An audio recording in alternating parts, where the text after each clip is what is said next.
swung on and driven down the right field line. Fair, the game is over. It's a fair ball into the corner. Benemy scores. Johnny David gets his 6th hit of the day. A Reggie single.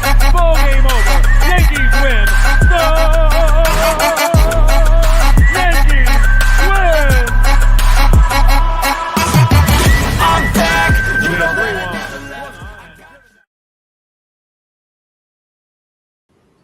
Good evening, everyone. Welcome to the BX Sports JEDI Network, the Bronx Bomber Strike Back Podcast. I am your host, BX Sports JEDI Kev. I hope everyone's doing well. We had a little bit of a rain delay here this evening of Game 2 of this 3-game set between the New York Yankees and the Baltimore Orioles. The Yankees winning last night, wow, in dramatic fashion. Walk-off style, Anthony Volpe with the sacrifice fly. Yankees take the first opener in 10 innings. We could dissect that. Oh my goodness, we saw the good, the bad, and a little bit of the ugly there of the game with the manager doing some moves that we could question. But we turned the page. Garrett Cole gave up some runs. The Yankee offense came back, took him off the hook. Aaron Judge, again, my goodness, clutch 9th inning home run on a 0-2 pitch there. Bautista throws him a curveball and just he smashed it to center field. Don't know why you went with a secondary pitch there on Judge with an 0-2. Maybe you want to see him chases. I mean, he had a pitch to waste, but man, you just got to go after. If you want to be considered one of the best closers in the game, you go out there and get beat with your number one stuff. But we benefit from that. The Yankees later on take him. What about Michael King? Michael King coming out there in that 10th inning with the ghost runner, getting out of that inning. Phenomenal job by Michael King, striking out first batters, getting the other on another call, strike 3, and getting the pop-up. Phenomenal job, Michael King. He's going to be back to his healthy form as we saw last season before the injury.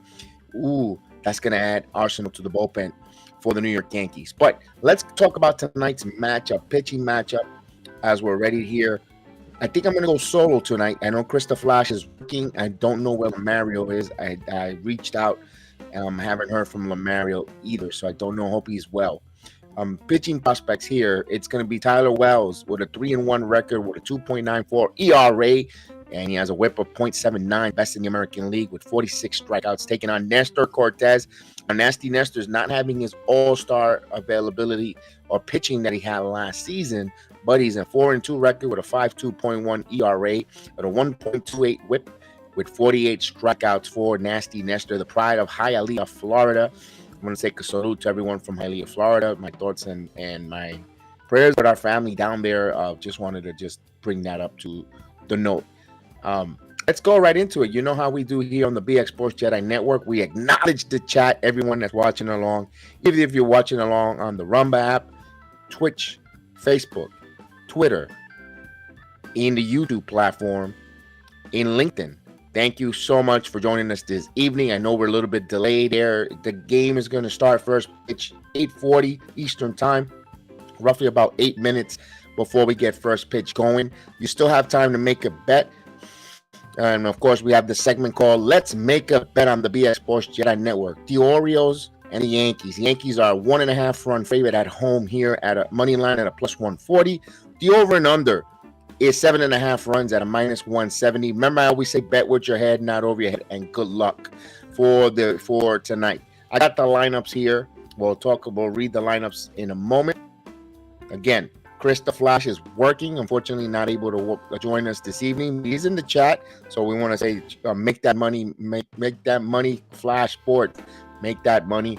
Lamario, if you hear us, you can always still have time to reach out to me on the Twitter, and I'll send you the link so you to join us. Because I know you mentioned you changed your Twitter handle and you didn't request a new one, or didn't request me. I can't find you there, so you have to come and find me so I can send you the link, Lamario. We also got Mikey Mazda working. So here's the lineup for the New York Yankees and the Baltimore Orioles. Now, I haven't heard anything change. It's still the same lineup. So for the Orioles, leading off, playing center field, Cedric Mullins, followed by the designated hitter, Adley Rutschman. The first baseman is Ryan Mountcastle. The right fielder, Anthony Santander. The left fielder, Austin Hayes. The second baseman, Adam Frazier. Behind the plate is James McCann. The shortstop, Jose Mateo. And batting ninth, Joey Ortiz will be the third baseman. We know Tyler Wells is your starting pitcher. Here's our New York Yankees lineup. Leading off and playing second base is Gleyber Torres. In right field, number 99, Aaron Judge. The first baseman is Anthony Rizzo. The third baseman is DJ LeMahieu. The center fielder, Harrison Bader. The designated hitter tonight, Jake Blowers. The shortstop, Anthony Volpe. In left field, Isaiah Canafaleta. And behind the plate, Kyle Higashioka for the New York Yankees and Nestor Cortes on the mount. So we shall see what thriller yesterday with these two teams, these two rivals. Let me tell you something. The games against the Yankees, the Rays, phenomenal, nail biters, exciting games. Even the Blue Jays games that we played, also some exciting games back and forth. And now the Orioles. So the American League East, and we haven't even played the Red Sox yet.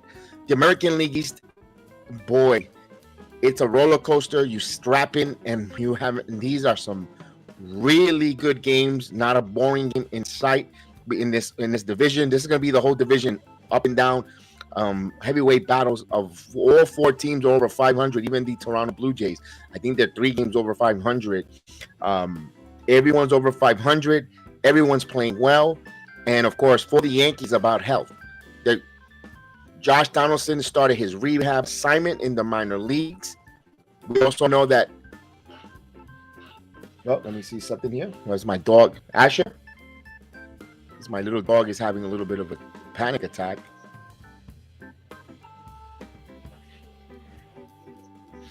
Okay. All right, so my dog should be okay. Mama's home. So, as we were talking about the Yankees and the American League here, we're getting some. Tommy Kahnle sees he's ready. He'll be ready as soon as he's eligible to come off at the end of the month. He will be back up with the club. I think he will be adding some more bullpen arm for the New York Yankees, another fresh arm. And one thing about the Yankees, in June, they do not play a Monday game, so they get a time off here. They get Mondays off, which helps the bullpen, especially when you're bringing a Tommy Kahnle, Michael King. You know, we're starting to see the Yankees bullpen becoming a strength here. One thing that concerns me is the usage of the way the manager utilizes the bullpen when he brings them in, what situation. That's the only hiccup. But man, they perform for this manager, despite the fact of him not doing these plays. And of course, interesting to find out that one of the plays that had me going berserk or bananas, you could say, was the 2 attempted bunts by DJ LeMahieu. According to Aaron Boone, it was done by LeMahieu's own will. Now, if you're going to bunt and safety's bunt, shouldn't you relay the message some way, somehow, sign-wise to Gleyber Torres? Because I would have liked him to be a full suicide bunt, squeeze bunt, instead of a safety. And I think if that would have been a full, when he would have broke, it might have been a different play there. But DJ LeMahieu, he's not the type of hitter that you want him squaring around and bunt, especially in the regular season. He's a contact hitter, one of the few contact hitters in the New York Yankees lineup that could get the job done. Or he's not a feast or famine player. Would have liked DJ LeMahieu to handle the stick there. And maybe we would have not had the dramatics for Volpe, but things happen for a good reason.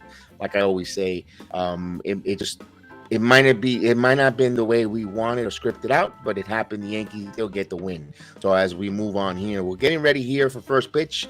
About 2.5 minutes, 3 minutes before first pitch. Yes, it started late. They had about an hour and 40-minute rain delay here. This game was supposed to start at 7 o'clock, and it'll be first pitch 8:40. So an hour and a 40-minute rain delay in the Bronx here. It's the time of year. You know, it rained like cats and dogs out here in Central Florida where I'm at. And, of course, once the weather changes, you got the change of lows and highs in the heat. Moving away from the cold fronts, and of course you're going to get these type of weather issues. So if you're new to the channel, we do the watch along here. I will put a scoreboard and a ticker as well when first pitch is about to start, when the first batter comes in. And when we do that, we go ahead and give you the play-by-play call. This game is on Amazon Prime. If you don't have Amazon Prime, I will do my best here to relay and give you a illustration of what's going on as best as possible. And also, we are a heavy chat-oriented program. We invite you to participate in the chat. Your chat will be read and will be acknowledged. It will not be ignored and just totally ignored. No. It will be read. It will be acknowledged. And we would, as long as there's no profanity, we would definitely read it, highlight it, and comment on it. So you have a voice here on the BX Sports Jedi Network. So we have the exchange of the lineups at home plate.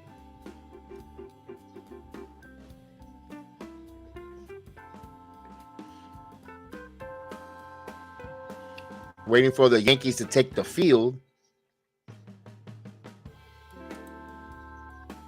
And of course, you'll see the lineup being scrolled underneath here on the ticker. And I will bring on the scoreboard once the scoreboard updates.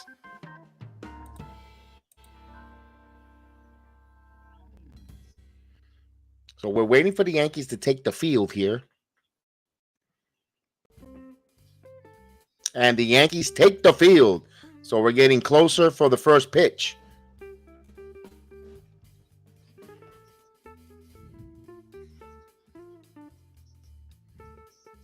Let me make sure I get that scoreboard ready for you guys here.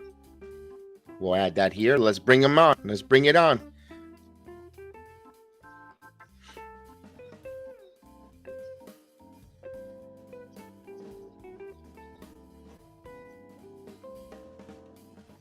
Let me see how this one looks.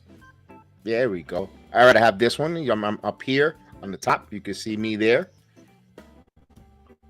So Nestor Cortes will take the mound here.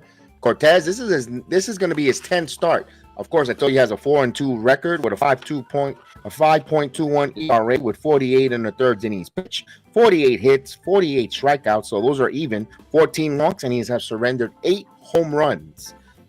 So Nasty Nestor, the pride of Hialeah, Florida. Of course, Cuban-American descendant. He is a 9-2 record in New York, so he loves pitching in the Bronx. And he has an extra day off, so he look like he's going to be strong on a full complimentary rest. I look for him here to work quick and possibly give the Yankees 6 innings strong. We shall see here. So here's the defense for the Yankees. Left on left, Bader in center, Judge in right, LeMahieu at third, Volpe, Torres, and Rizzo. Higashioka behind the plate, and Nestor Cortes will be the pitcher. And the designated hitter is Jake Bowers. Here we go. Mullins will step into the batter's box. I'm ready for some baseball here. And he comes in with a 282 batting average, 8 home runs, 39 RBIs, and 888 OBS. He is 50 for 177. He fakes the bunt, but there is a strike, and we're on the way. Maybe I should change this one. Let's see. Gonna keep messing around to see if we get a better look at that. Yeah, I think that one's a better one, fellas. And this one is popped up. I fly ball to right field line, and Judge looks, and it makes the seat as a souvenir. Quickly 0-2 as Cortes gets ahead of the count.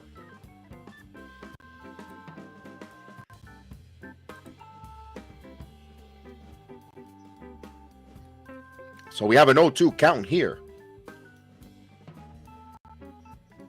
And here's the 0-2 pitch. He fouls it. It's still 0-2.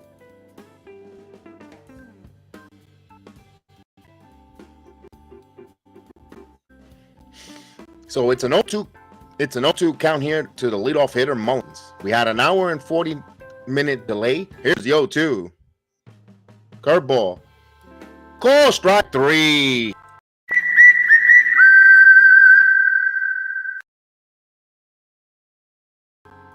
So we get a backwards K here, 1 away.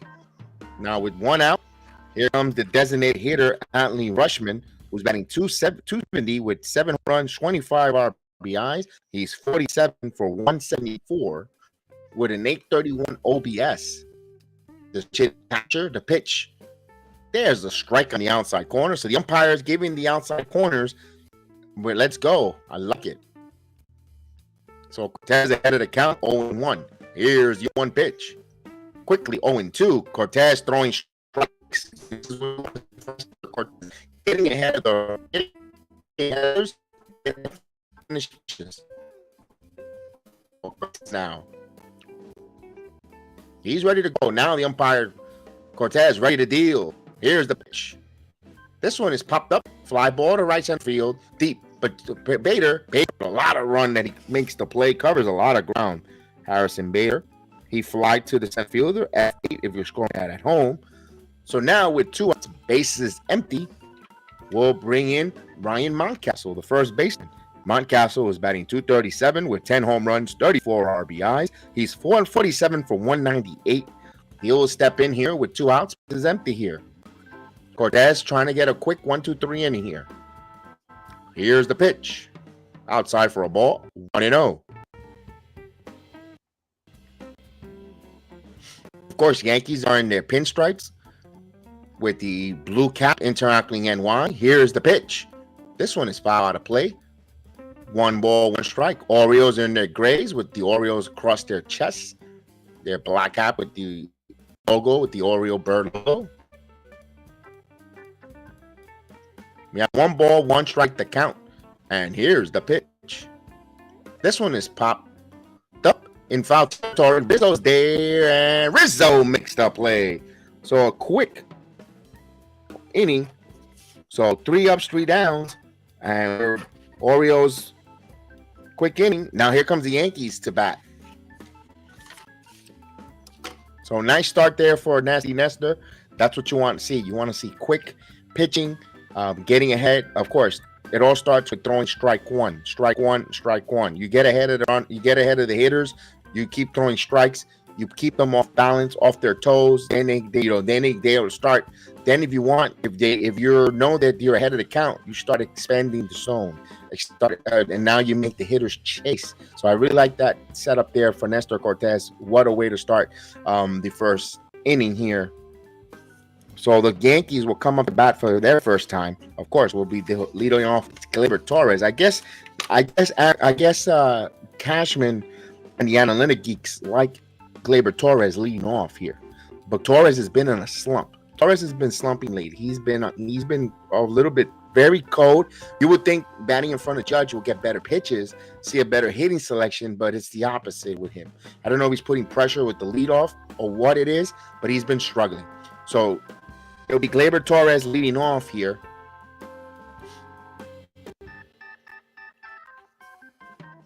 And when Torres, man, he with the batting. When Torres comes in, he's batting .258, 46 for 178. And that's a 258 batting average with 7 home runs, 22 RBIs for Gleyber. And his OBS is 778.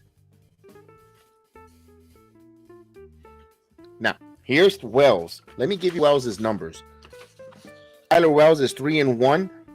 He has a 2.94 ERA in 52 innings pitched. He's given up 31 hits, 46 strikeouts, 10 walks, but he's given up 10 home runs. So he's given up the amount of walks as home runs. So the long ball is hurting the Wells a little bit here. Let's go. So Cortes will step in. Well, deal the first pitch.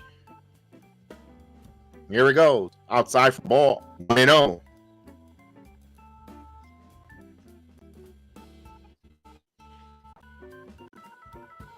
Little drizzle return to Yankee Stadium. Here's the 1-0 pitch. High, 2-0. 2 balls and no strikes to count.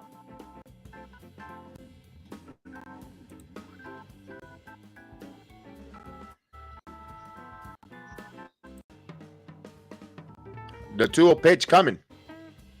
This one's foul out of play. 2-1.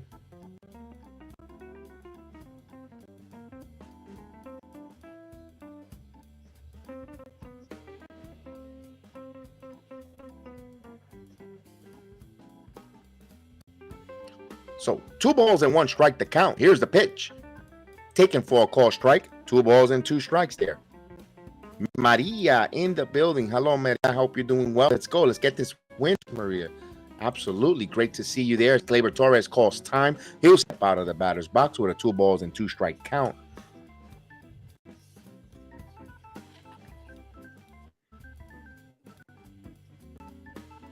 So 2 balls and 2 strikes to count here.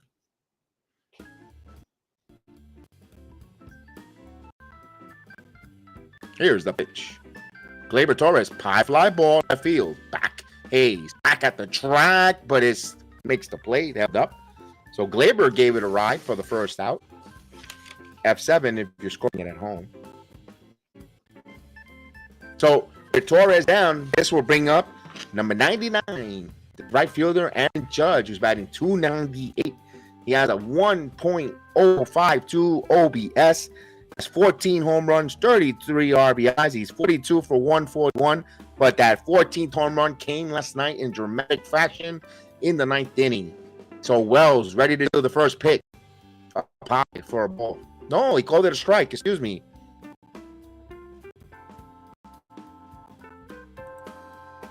Umpire has a little bit of a rush here.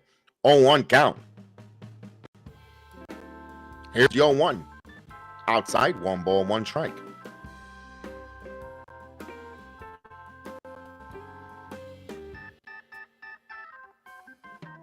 So it's a right-hander and right-hander matchup here. Wells versus Judge. The 1-1.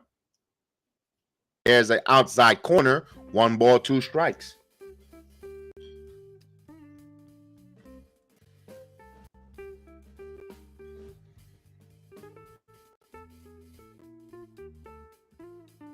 The 1-2.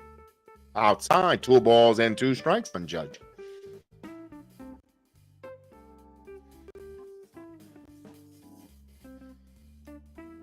So Wells has a 2 balls and 2 strike count coming. Here's the pitch.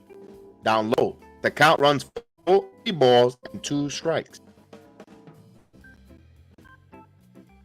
So on a Wednesday night in the Bronx on May, there's still school going. But boy, Yankee Stadium, what a nice capacity. Nice. It looks like almost close to 38,000. Here's the payoff pitch. This one is foul. Swibbler. We'll do it again. So good job by the Yankee fans showing up there. Of course, you have Fleet Week in New York. You get a lot of the armed forces, Siemens, the Air Force come into Yankee Stadium for visits, and of course Fleet Week in New York. And this one is popped up for the Memorial Day holiday. This one is from the left side, and Mateo's calling for it. Mateo makes the play. 2 outs. Now with 2 outs and the base is empty, here comes Rizzo, who's batting 310, 11-29 RBIs with a 920 OBS, and he is 57 for 184.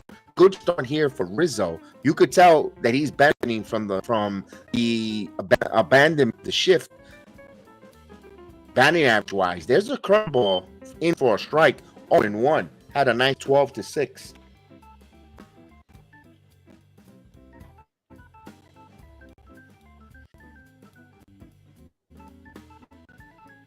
And the 0-1.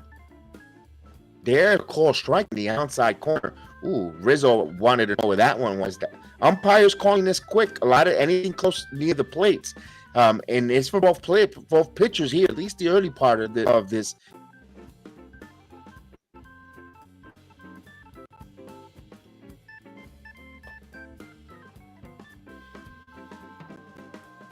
Right now, 0-2 count here to Riz. Here's the 0-2. Swing and a miss. Good morning, good afternoon, and good night. A strong first inning for Tyler Wells. So both teams have a quick 1-2-3 first inning. We go to the second here. Cortes, second inning of work. No score. Let's update the banner. Make sure we get the Orioles lineup scrolling on the air.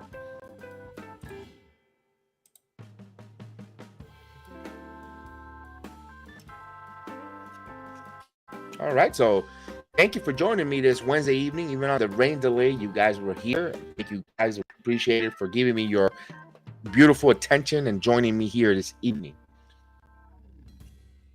It means a lot.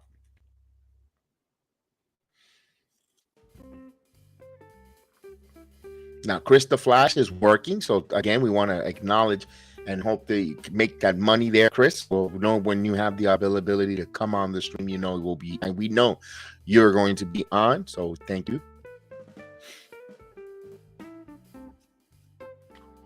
Give you a little bit before we get back going. Give you a little update, at least in the American League East right now with the scoreboard. Tampa has a 6-3 lead on Toronto, and that is in the bottom of the 8th inning. So Tampa, after getting dropped 20 runs on them tonight, comes back here, puts 6 spot on Toronto. They're up 6-3. Yesterday was a pretty productive day for the Yankees because they ended up getting ground not just on beating the Baltimore Orioles, but the Blue Jays beating the Tampa Bay Rays. We also picked up a full game on the first place Rays. So as we get closer to Memorial Day, the American League East deficit is shrunk. You know, we were in the beginning, just think about it, in the beginning of the month, we were close to almost 10 games. We're at 10 game mark behind. And now I believe we're like 4.5. You know, so make up 5 games in that time, in that stretch. It says a lot about how well the Yankees are playing. So we're getting ready here. Here's Anthony Santander leads off the second, and Cortes takes a strike. And Santander was batting 53 with 8 home runs, 26 RBIs, a 798 OBS. He is 43 for 170. Takes a ball, 1 strike.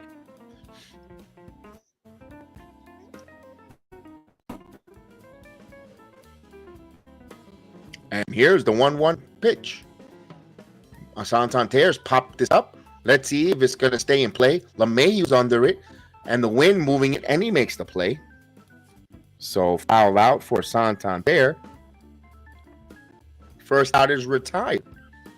Now, stepping to the batter's box is Austin Hayes. Austin Hayes, who's batting 303.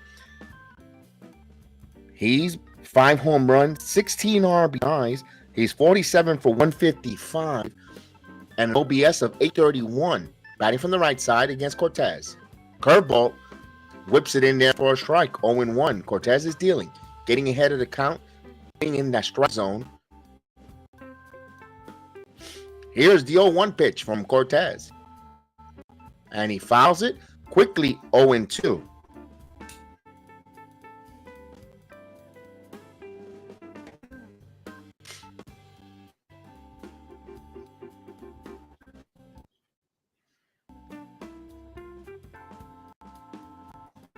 So Cortes ahead of the count, 0-2. Here we go. And here's the pitch. Swing and a miss.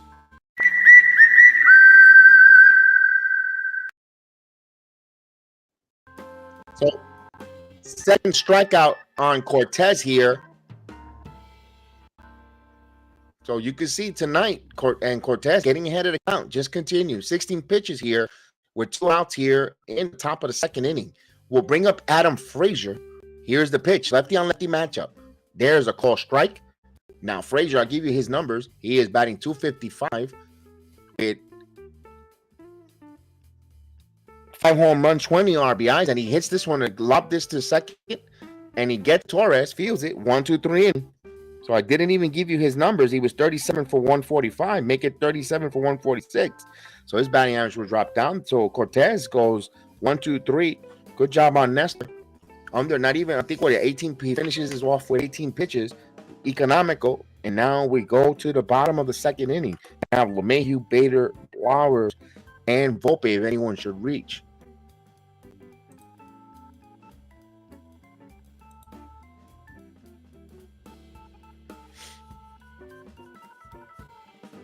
Let's see, the Mets trail now 3-2 to the Cubs. They're in Chicago.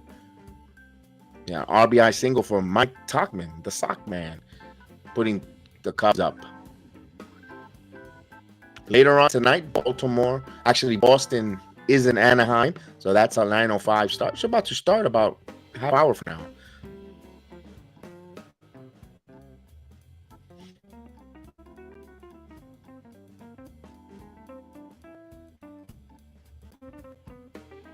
So we all know Monday is the Memorial Day weekend. We'll probably do a stream prior, early in the morning, or somewhere along one of those about Yankees, talking about what Memorial Day. I told you I wanted to give you my thoughts, what kind of team this is, what they think I think about what they're going to need, and so forth. I want to reserve. I want to finish these how this weekend finishes out for New York Yankees and against this tough series against the Baltimore Orioles. And then I believe they'll play the National League West. I'm looking. I didn't look ahead of the schedule, to be honest. I don't know who they play after Baltimore. If anyone in the chat wants to write that for me, I just don't want to Google it right now. I don't want to slow the computer. Open up another tab. So I just wanted to, but I want to see how they get done. They obviously tonight will be a phenomenal job winning this. You win the series, and tomorrow's gravy. But right now, one possession. It's one pitch, one inning, one at bat at a time here. So let's go. So DJ LeMahieu will come up leading off the inning. LeMahieu is batting .250, and he has 40 for 160, 5 home runs, 19 RBIs. He takes a ball outside, 1-0. LeMahieu has a 726 OBS. LeMahieu with a lot of questions. Why did he bunt twice there with a run at third? It was on his own. The 1-0. This one is foul back. 1 ball, 1 strike for DJ LeMahieu. Now, a hitter that we trust with that bat, I trust DJ LeMahieu to handle the baseball bat. So I'm surprised he wanted to surrender on a bunt, especially when it wasn't a suicide. It was a safety squeeze. With Torres, I know he has 5 stolen bases, but we don't think of Torres as being a fleet of foot. Especially from the beginning of the season to lately, Torres has a little bit of a gut. Especially from April. Take a look at the side-by-side. 1-1 outside. 2-1.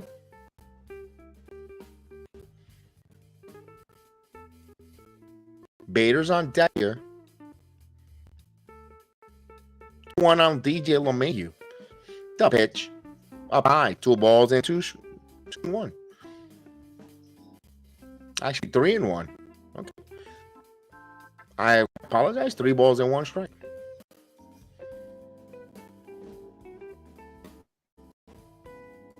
The 3-1. There's a strike. The count runs full. 3-2.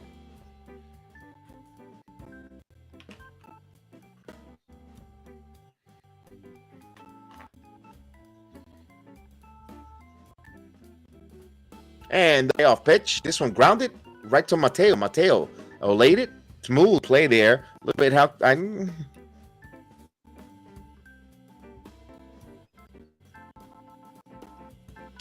So 1 away here. We'll bring up Harrison Bader. I haven't gotten my it's Bader time clip. I got to work on that. So Bader comes up. Bader's batting .290. He's 20 for 69 with 5 home runs, 17 RBIs. But his resurgence to the Yankee lineup, the Yankees kind of got it going with him in there. There's a call strike. He brought a lot of energy to the team, if you ask me here. He has an 880 OBS in 20 games. Only played 20 games here for the Yankees. Here's the 0-1. Up high, 1 ball, 1 strike. So he's been an impactful player, not just with his glove, but on the bats and the energy and his whole aura around him. Here's the 1-1. And he swings and a miss.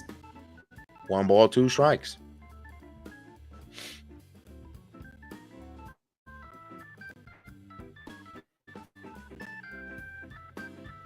We have time is called here. Umpire Bader. Here we go. 1 ball, 2 strikes on Harrison Bader.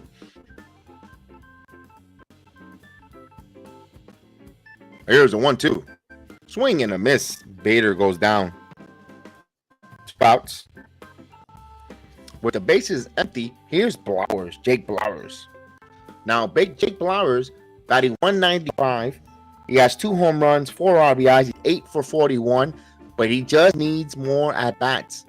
This guy, the times I've seen him, always comes up with some big doubles, puts the bat on ball. Kind of like to see more of him. Bowers fouls back when 1. I want to see him get a fair amount of at bats at what you got from Willie Calhoun before Giancarlo Stanton returns. I got to see, because they have to make a move of eventually with him, with Blowers, Calhoun, This one up high, 1-1 strike.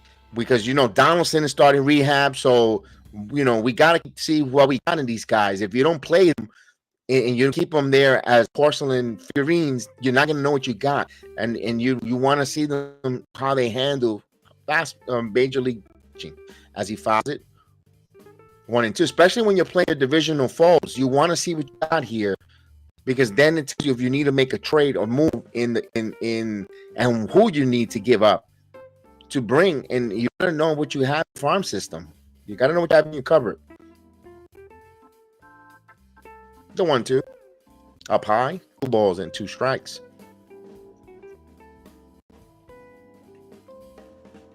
So 2 balls and 2 strikes with 2 outs in the bottom of the 2nd inning, no score. And the pitch. Flowers got a piece of that one to stay alive. Fouls to the back. It's still 2 balls and 2 strikes. Still square. 30 pitches for Wells here. So he'll throw his 31st. This is if you're the Yankees right now. He looks like he's in good rhythm. You want him to start get that high pitch here. So here's the 2-2 pitch to Flowers. Swing and a miss. Blew right by him up and in. Strong inning for Wells.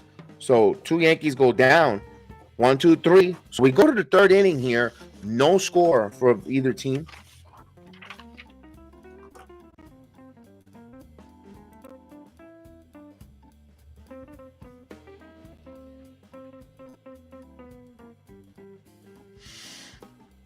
Oh, Cincinnati's are big on St. Louis, 10-2. That's in the bottom of the 6th inning. And Tampa has extended its lead, 7-3 on the Blue Jays. That's in the top of the 9th. Washington has a 5-3 lead on the San Diego Padres. Let's see what else. Atlanta has a 3-1 lead on the Dodgers. That's in Atlanta. That's in the bottom of the 6th. In Kansas City, Detroit has a 1-0 lead on the Royals. That is top of the 6th in Wrigley Field. Chicago Cubs 3, the Mets 2. In Colorado, the Rockies with a 1-0 lead on the Marlins. That's in the 2nd inning. And the rest is later on. We have a final in 10 innings. We have the Phillies beating the Arizona Diamondbacks 6-5. The Twins at home beat the San Francisco Giants 7-1. The White Sox on the road beat the Guardians in a shutout 6-0. Milwaukee beat the Astros 4-0. And that's a final now. Toronto loses, so Tampa wins. Toronto loses. That was in Tampa. That's an official final game now. That is the scores around the league.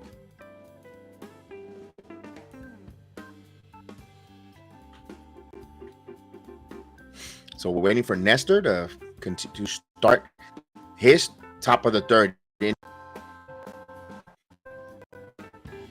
And James McCann, the former Met, will come in with batting 177 with 2 runs, 5 RBIs. He's 11 for 62. Now, McCann came up with a big free agent pickup for the Mets, but just didn't pan out for the New York Mets here. Here's McCann, the pitch. There's a called strike on the outside corner, 0-1. So he has I've told you, he has a 510 OBS. And the pitch. 1 ball, 1 strike.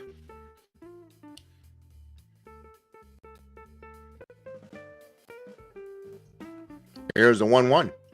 Grounded. Volpe. Fields. Got plenty of time. Throws across. In time. 1 away.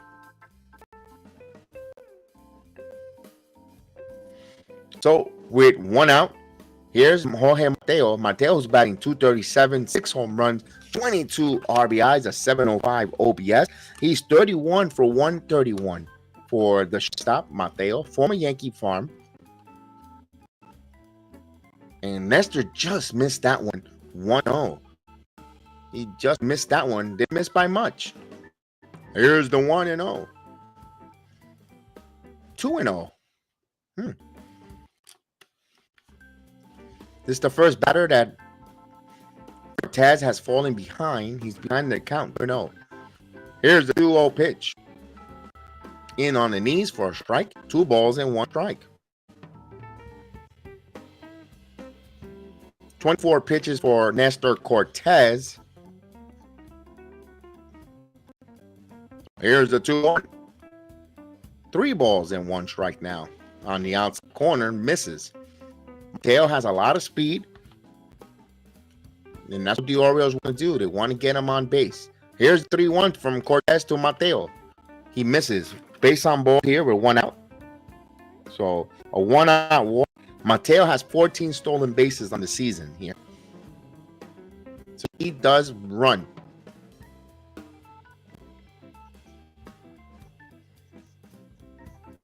Now here's Joey Ortiz, who's batting .240 with no home runs, 4 RBIs, 511 OPS. He's only 25 times. He's 6 for 25 in the season. Not a lot of playing time here. Here's the pitch to Ortiz. Great. There's a base hit going the opposite way. There goes the no-hitter. Mateo around second. He's going to stop there. Judge just wanted to get a throw there. First and second now. So put bat on the ball there. When you have that walk, open up that hole between first and second, and he just hit it right there where the second baseman would normally be there if there was no base runners on. Oh, so, hey, that's good situation hitting on the Orioles. First and second to the top of the lineup with a left-handed Mullins. Mullins is a strikeout victim his first time up. He's 0 for 1. So a little bit of adversity here for Cortes. Let's see what we get here. Lefty on lefty matchup. Here's the pitch. This one is popped up. High fly ball. Right field. Deep, but no, staying in. The wind takes it, and he makes the play. And Mateo bluffs, and Judge cut off there by Volpe. 2 outs. Good job there. Boy, that might have been close to the wall there if it was a warm, hot, humid night. Tonight, it rained in New York, and it got cool, dropped a lot of temperature-wise, and that ball died there, and the wind pushed it back in. So you got to hit, if you're going to hit a homer, you got to hit a line drive with some muscle. Here's Rutschman. 2 outs here. This is when you want to, with 2 on and 2 outs, though. Dangerous hitter. Gotta be careful with him. Here's Cortes. The pitch. There's a call strike. 0-1. He gets ahead of the count here on 1. No score, but you have first and second with 2 outs. Cortes going to deliver his 30th pitch. He checks the runner at second. He spins, throws, and they pick off, and they got him. What a play there by Nestor Cortes. Beautiful timing play. 1-6. Let's see if they're going to take a look, and they might review it. No, he got caught. Let's see if they'll challenge. Hold on. No challenge. Okay. So that was a huge pickoff there by Nestor Cortes because you leave Adam Rutschman with the bat in his hands. Now, he will lead off again the inning. So the Orioles get no runs on 1 hit, but they get caught stolen base. They leave 1 man on. We go now to the bottom of the 3rd. No score. So good job there, Nestor Cortes and Torres with that. That's a timing play. You count. And, of course, he has to trust his second baseman to get there, to throw that ball and deliver. Executed to perfection there on the spin and got Mateo there sleeping, napping. Boy, I know Mateo must be kicking himself. I know the coaches will have a word with him. I know he has 14 stolen bases. You're not going anywhere there. You any base hit, any hit, you're going to score with the speed he has. That's a tough one if you're an Oriole fan. I mean, it happens to the best of them.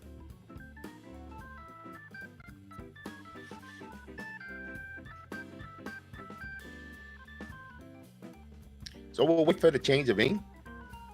Don't forget to please hit that like button. We'll really appreciate if you hit the like button and help us continue to grow this programming. We're almost close to, we're under 200. We're just a little under 200 to get 10,000 subscribers on our YouTube platform. We would love you to be part of our YouTube family. Join us. We not just do Yankee baseball. We also do Knicks basketball, all the watch along, MMA, wrestling, UFC, Bellator, you name it. We also do Jet football, Giants talk, Rangers hockey, and many other of the different sports content.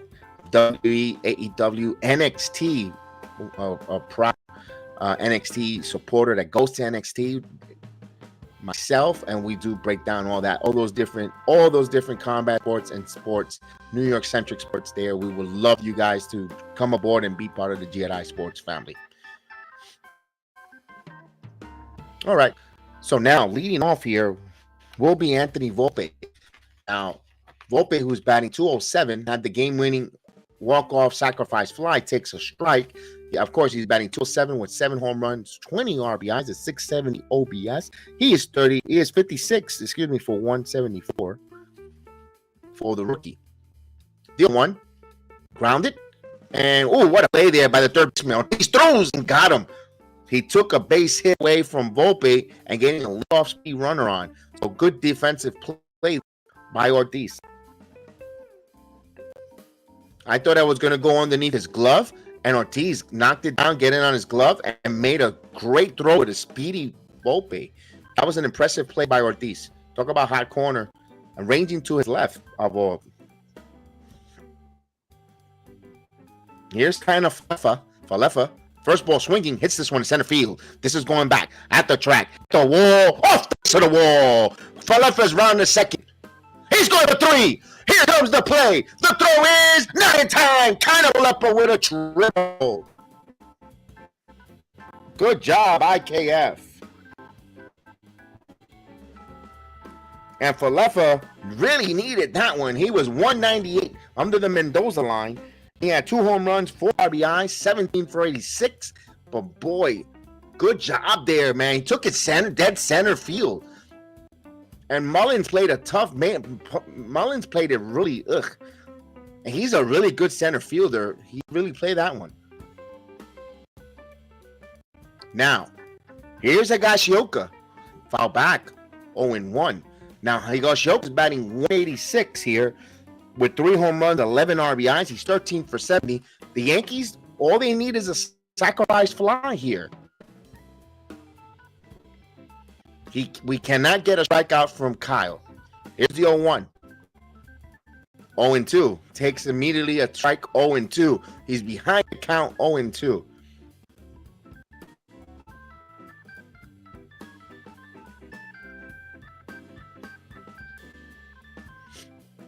Here's the 0-2 pitch. Foul. Just got a piece of that one. Stay alive. 0-2. The last thing you need is a strikeout from Higgy.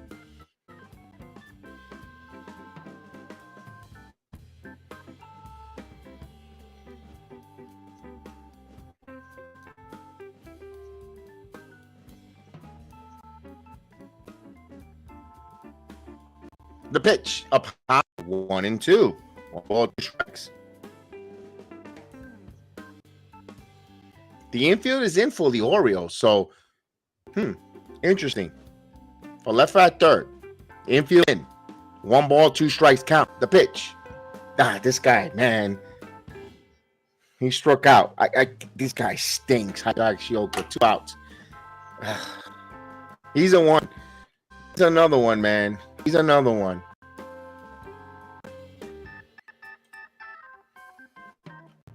I think I'm gonna add Higashioka Donaldson in this picture next. That's right. That's next. That's gonna be his future. Here's Torres. Can Torres come up with a big 2-out hit? No, there's a ball. No.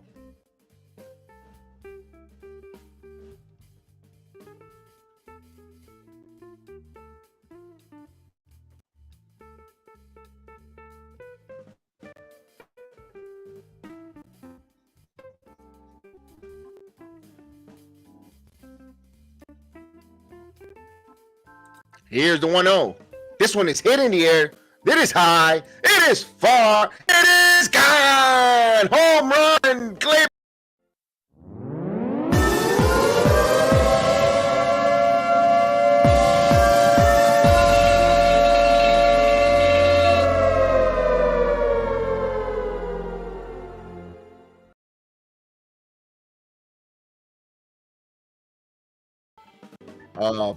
Big 2-out home run by Torres, 414 feet. Picked up Higashioka. The Yankees take a 2-0 lead.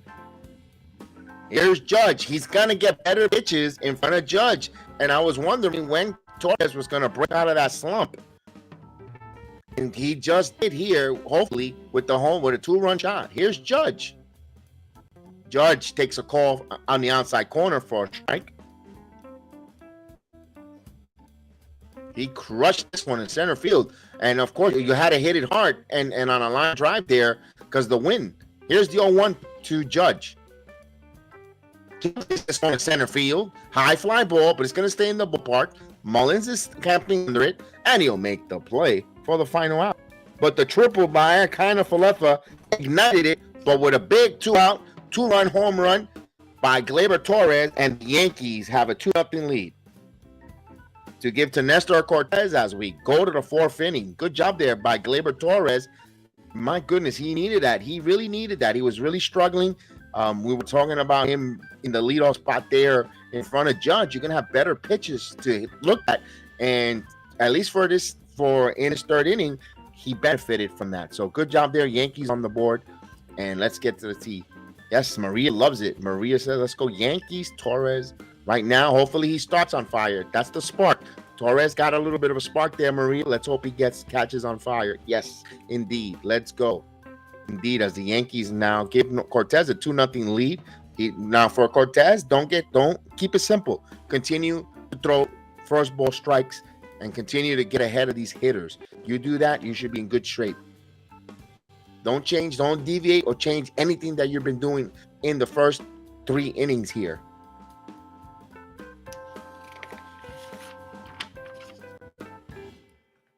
So now Rutschman will come up. What a big turn of event.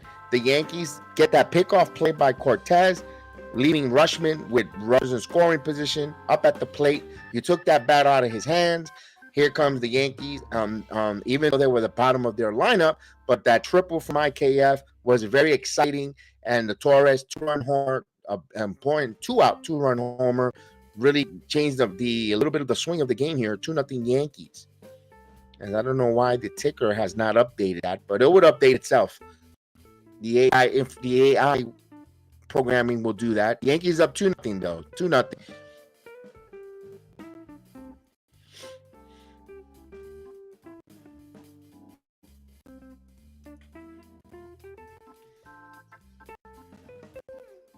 So here's Rutschman. Rutschman is 0-1. Here's the pitch. There's a ball for outside, 1-0.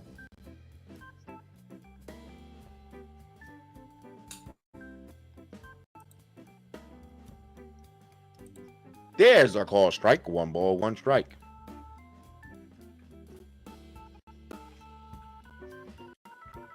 Here's the 1-1. Grounded. Backhand by Volpe. He's going to set, throws, and he fires. He gets Rutschman now. 1 away. So 1 out now. Here's Ryan Mountcastle. He's 0 for 1. Popped up. First time up. Now, that play there by, of course, every inning you don't know where the ball is really going to hit. But if he hits that one with runners on first and second, when in last inning, that might have squeaked through and gone in for a base hit. And the Orioles might have a 1-0 lead.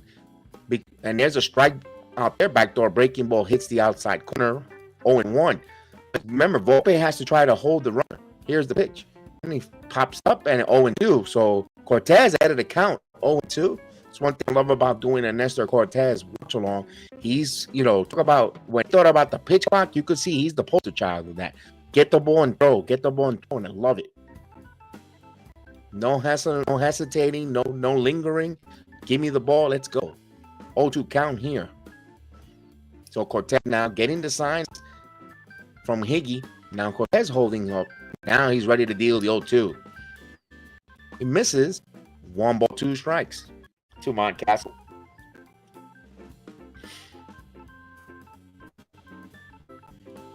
Here's the 1-2 pitch coming from Cortes. Just missed 2 balls and 2 strikes. Didn't miss by much.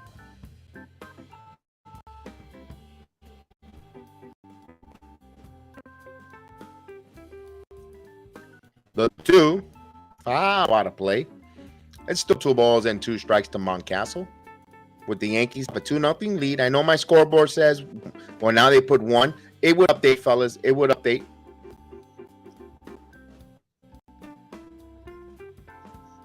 Oh, wait a minute. What's going on? Oh, this one might be a home run. That's what it was. Bader jumps and then hit off the wall. Home run. It just got out. So Mountcastle got half of the runs back. His 11th of the year. So Yankees up 2-1 now. So that's what you didn't want Cortes to do, but it's a solo shot.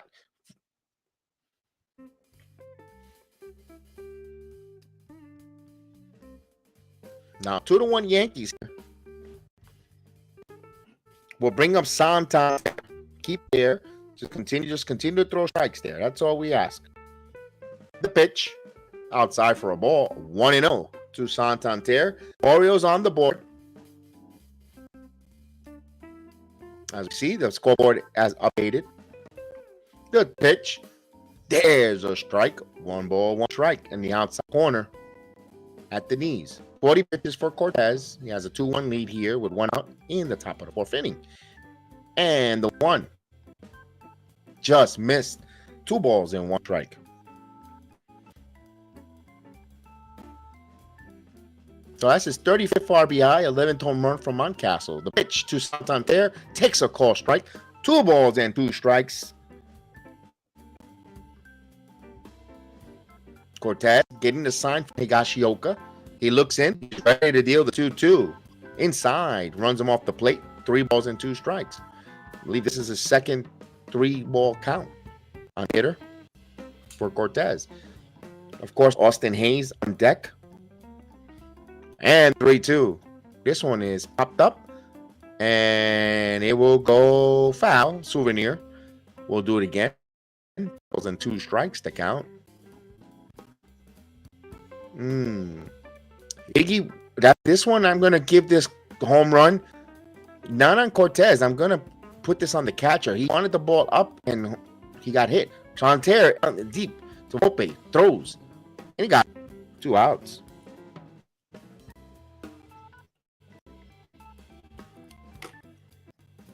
Yeah, and it's not a.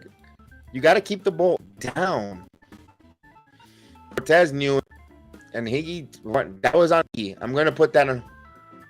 Let's see where. Oh no, that was a home. That was a clear over the fence. Thought it just hit the top of the fence, but no. Here's Austin Hayes. Regardless, it's still a home run. Pitch upstairs. 1-0.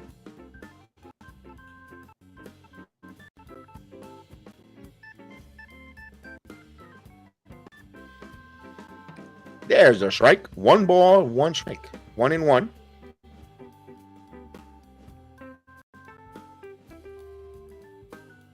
1-1. 2 balls and 1 strike. Now the count.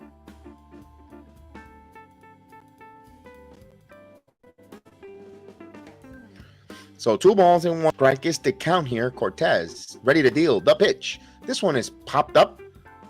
Right to shallow right. Judge is underneath it. Judge squeaks it, makes the play. That would do it.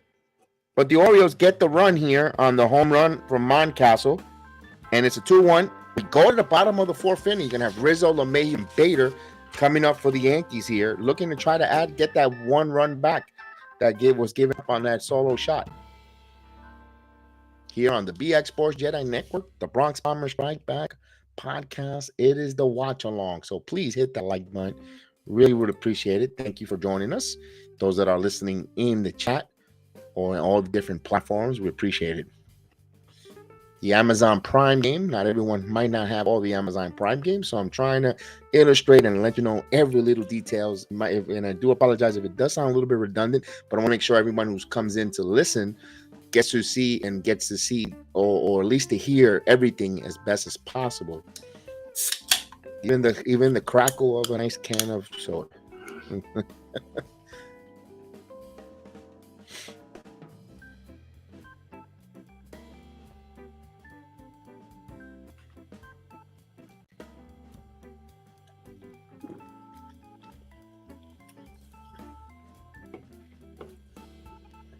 Now, that home run to Mountcastle, I know Higashioka wanted the ball up.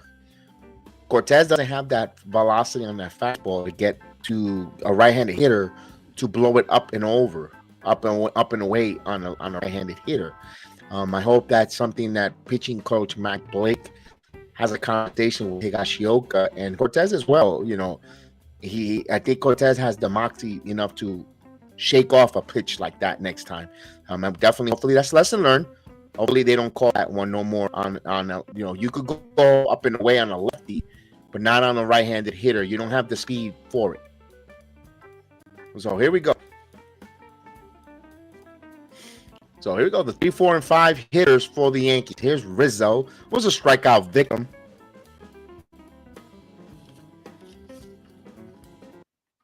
Here's the pitch. There's a call ball. 1-0 here as we start the bottom of the 4th inning.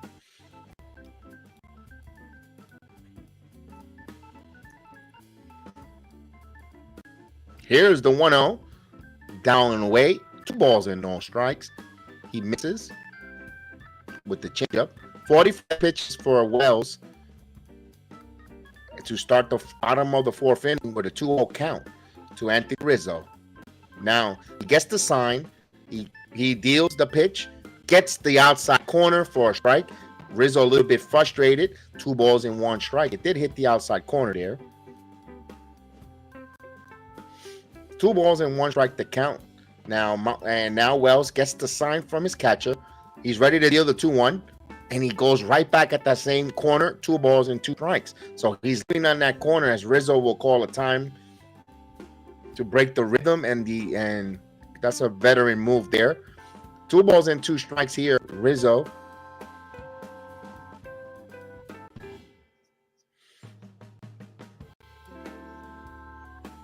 Now Wells gets the sign now. He ready to deliver the pitch, and Rizzo fouls down in. Rizzo got a piece of that one. Foul, 2-2. We'll do it again. 2 balls, 2 strikes here to Anthony Rizzo, who was leading off here the bottom of the 4th inning. Yankees up 2-1. The 2-2. Swing and got him with the high fastball again. See, that's where you get the lefties. That's his 2nd strikeout back to back on Rizzo. Rizzo frustrated. He lets out a frustrating verb.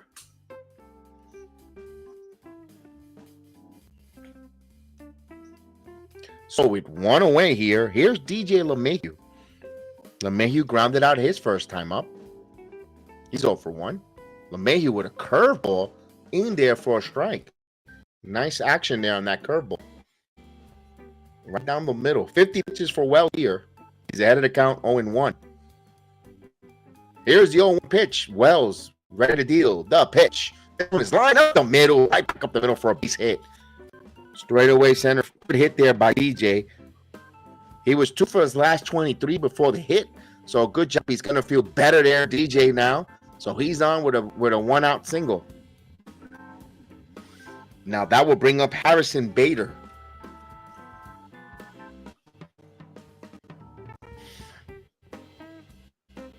If LeMahieu starts hitting the ball back the middle like that with authority, watch out. That's how he gets going. That's his game. Here's Harrison Bader.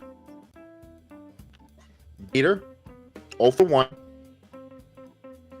He's a strikeout victim his first time up. Here's the pitch.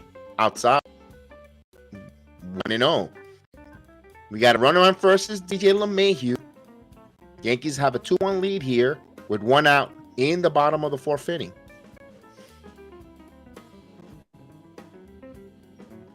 So it's 1 ball, no strike to Harrison Bader. I don't expect LeMahieu to run. Here's the 1-0. Bader fouls it. It's 1 ball, 1 strike. The count. It fouls on the above the Yankee dugout.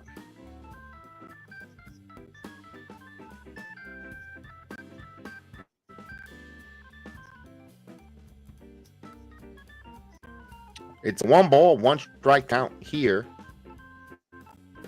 The pitch outside, 2 balls and 1 strike to count.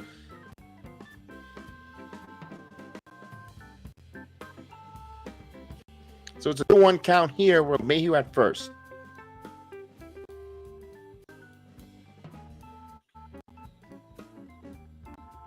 Wells kicks on the runner. He's ready to deal the 2-1 pitch. Here it comes. Bader pops this one up to left field. Austin Hayes calling it. Austin Hayes makes the play. 2 away. So with 2 outs, runner at first is LeMahieu. Will bring up Jake Blowers. Blowers also was a strikeout victim his first time up.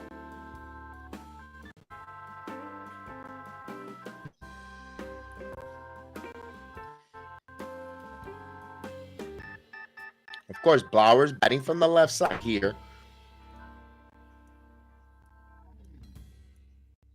Now, Tyler Wells checks the runner LeMahieu, gets to his set, and he fires. And foul out away. 0-1.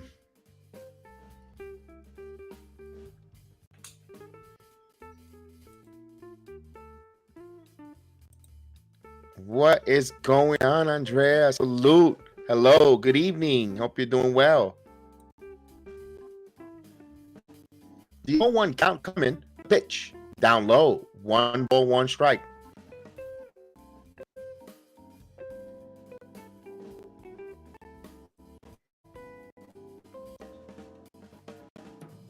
So it's 1 ball, 1 strike here. Actually, Volpe, excuse me, on deck.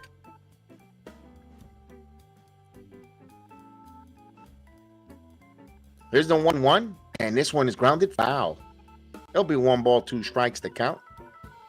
So Tyler Wells is a strike away from ending this into the 5th inning.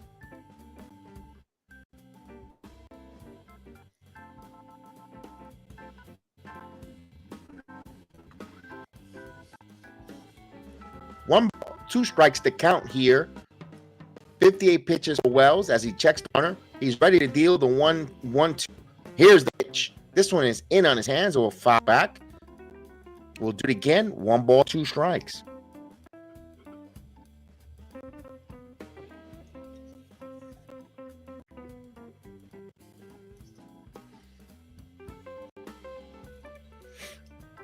So we have a 1 ball, 2 strike count here. As Wells checks the runner. Now the pitch. Up high. 2 balls and 2 strikes. Not even close in the strike zone.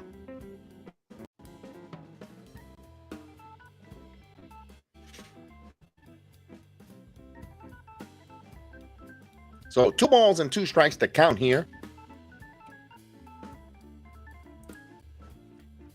Wells checks on the runner. LeMahieu, the pitch. Swing and a miss. Blowers struck him out. Up and in. No runs, no hits. They leave a man on, but the Yankees still hold a 2-1 lead. We'll go to the 5th inning for Nestor Cortes.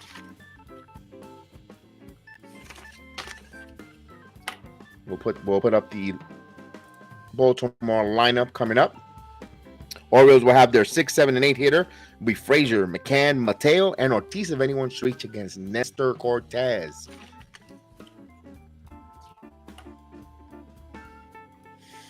All right, so pretty moving game, pretty fast moving game here. Almost halfway through, despite an hour and 40-minute rain delay, and we're already now in the 5th inning. So pretty move for about an hour.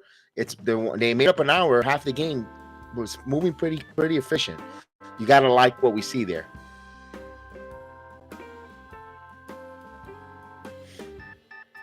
So as we wait here to come back from the commercial break, we thank you guys for coming back and joining us here, even despite the 1 hour 40-minute rain delay. We really appreciate it.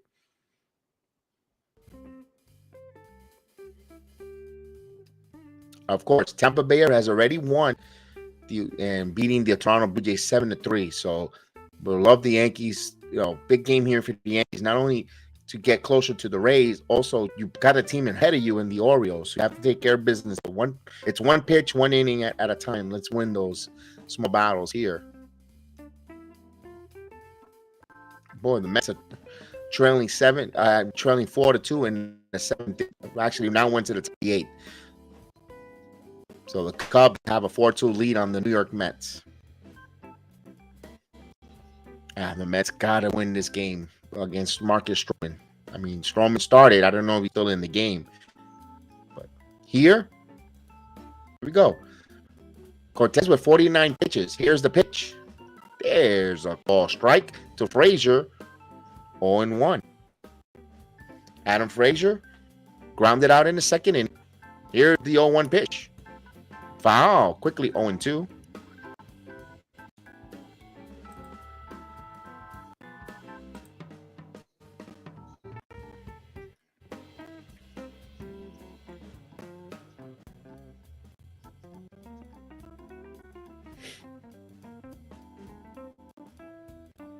Here's the 0-2. And he fouls it off again. It's still 0-2.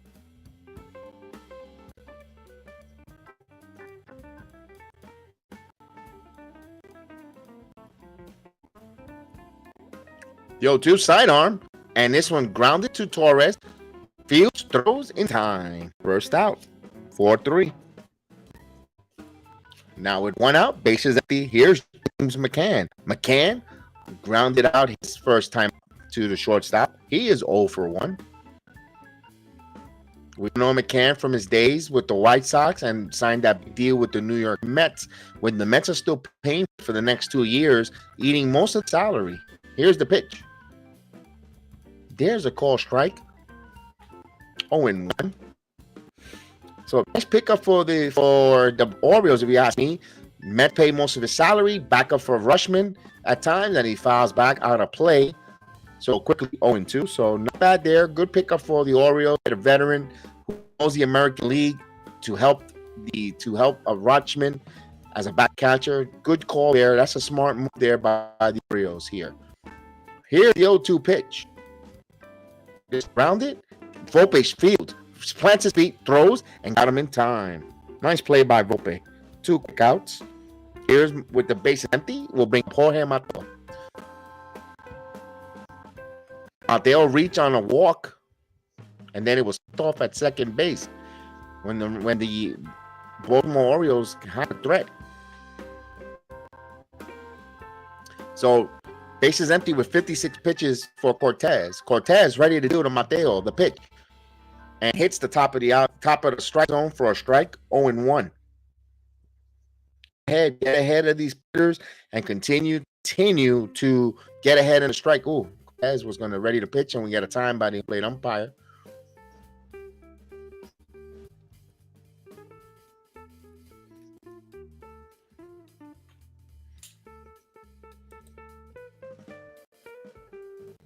And here's the pitch. Mateo pops this one up. And Judge is hampering underneath it. Judge makes the play. So quick inning. So halfway through the game, no runs, no hits, no errors. 2-1 Yankees now. For the Yankees, they have 7, 8, and 9, and then back to the top of the lineup. So it'll be Volpe, Falefa, Higashioka, then back to the lineup to Torres, if anyone shall reach here. Looking to add some more runs here to give support to Nestor Cortes, who's pitching a hell of a game. Quick, that one hiccup there. But other than that, he's pitched a good game here. He had a little bit of a walk and a single before getting that pick off on Mateo, but that's that solo shot to us to Mountcastle. But he's been real good. Economical, 58 pitches here. This is the nasty Nestor that we know that got him a bid to the All-Star game. Hopefully, here now, maybe he might have went through a minor dead-on period or whatever the case was, or just trying something different in who knows? If Nestor Cortes could just round back to form that we've known for the last 2 years, it's going to give even a greater boost to the New York Yankees going forward.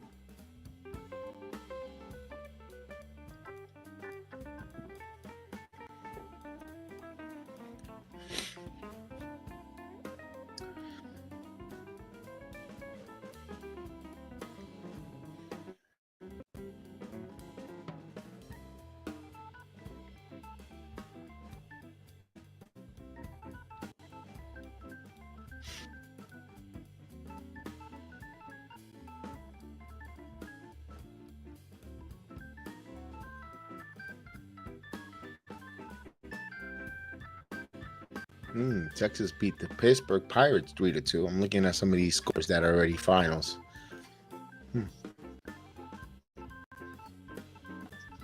All right, we're coming back here to start the bottom of the 5th inning.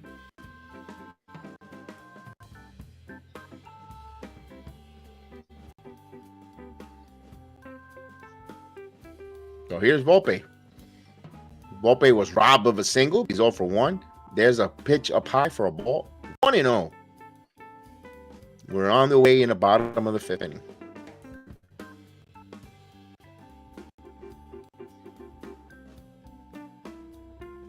The 1-0. 2 balls and strikes. That's what we want. We want to try to get Volpe on by any way necessary. By hit, walk, hit batsman.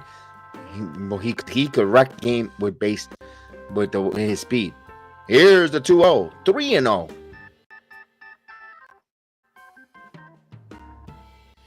Oh, having him take 2 pitches here. You gotta get Volpe on. And then you want to play small ball, you can with KF, but you got Higgy though. That's the only thing that concerns me. Here's the 3-0 pitch. You walk him. 4 straight pitches. Volpe walks. Now Volpe could steal. You could do plenty of things here if you want.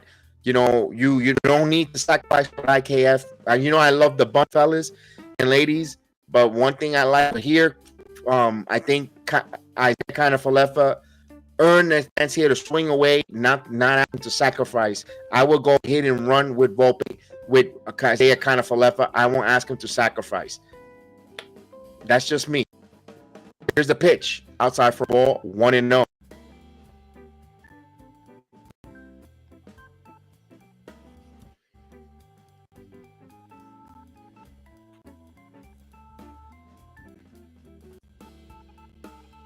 Here's the 1-0 pitch. Well, checks the runner to Fafa. And the pitch. This one is hit in the air. High fly drive. It is high. It is far. It is gone. Oh, I see a kind of a leffer. It's a 2-run shot. 4-1. What is it? Oh.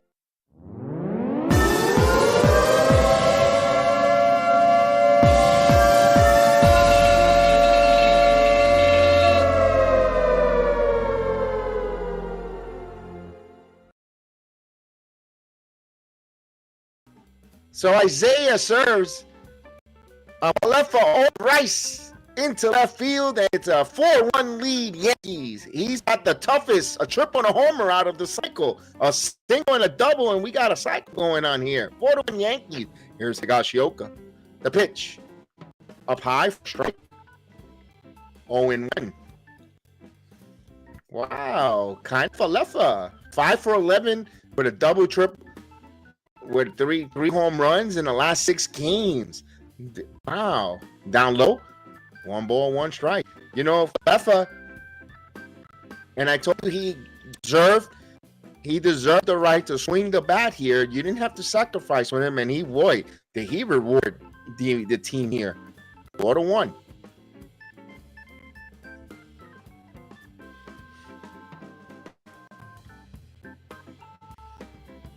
The 1-1 outside. 2 balls and 1 strike. And this is Higashioka, who's 0 for 1.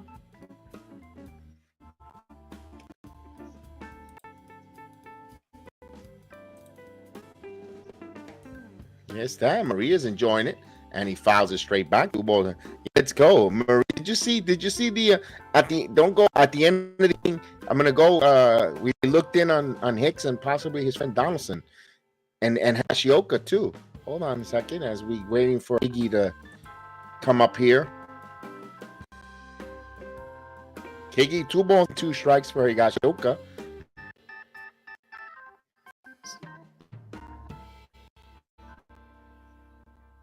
Here's the 2-2 pitch to Higashioka. Pitch. Swing and a miss. So he goes down. This is what's going to be next for Iggy. In his future, he'll be joining Mr. Hicks and Donaldson at Wendy's. Higashioka will be next.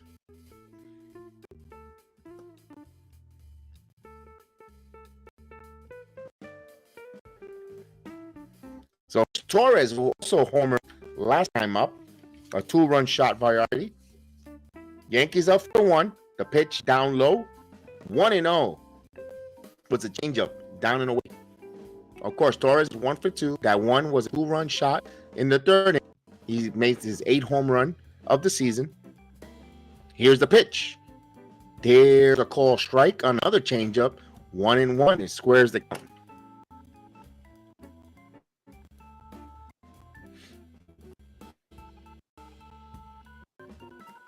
Ball, 1 strike the count. Here's the pitch. Up high, 2 balls in. Oh, the umpire called that a strike. Ooh. Okay, 1-2. Delay strike call there. Wow, Torres will step out of the back box. Oh man, that was extremely out of the strike zone. Umpire's a little hungry, probably. Somebody give him a V8.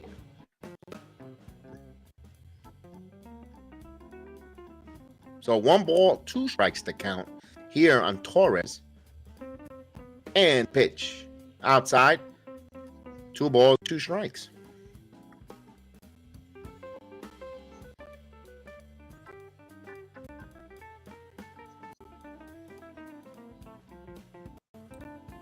Two balls and 2 strikes to Gleyber Torres. The pitch. This ball is hit left field. Is this going? If it's fair, it's gone. It's gone! Back to back and a belly.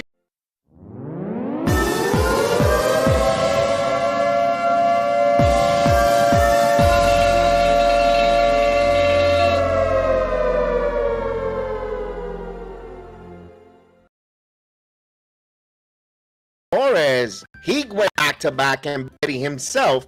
I'm not mentioning Isaiah kind of stuff. I know he got struck out in between, but when I meant the back to back and belly to belly was for Torres. Both 2 at bats, 2 home runs, 5-1. Take the pitcher out. Let's see what's going on here. I don't think. No, well, still out there, the judge. Outside for a ball. 1-0. So the Yankees up 5-1, 14 multi-home game for Gleyber Torres. Good job there. Here's the 1-0. That hits the strike. 1-1. Call striker down and away. So the Yankees have a 5-1 lead. This is going to be 8 pitches for Wells. I believe he'll probably pitch 1 more inning. Pretty sure they'll go to the bullpen. Here's the 1-1. Just missed 2 balls in, right? Unless if the Yankees start adding some more hits and getting some more runs here, I could see him Micah Hyde try to get 1 more inning of Wells.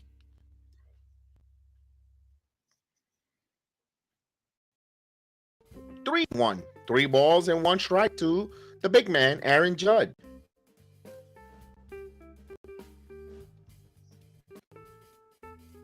So a 3-1 count. Wells on. You gotta be careful to Judge. He's behind in the count. 3-1. The pitch, not even close. He walked him.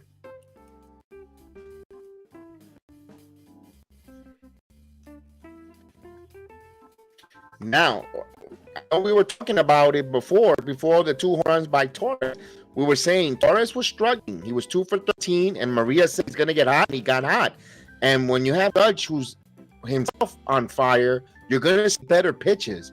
And boy, Torres is hopefully catching in here. I can see the reason why he's batting in front of Judge. I still wouldn't have him as my prototypical leadoff hitter, but it is what it is. That's just for another time, for another debate. So here's Anthony Rizzo. Now Rizzo struggled both at bats, both strikes. Yes, Miss Maria, you saw the Wendy's picture. I know that. I did that thinking of you, thinking about the Wendy's.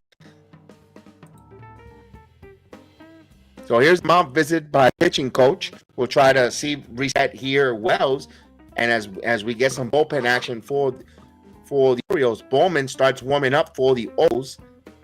Here's Rizzo. Rizzo's 0 for 2. Boy, 2 strikeouts. This one in on his hands. Foul. 0-1.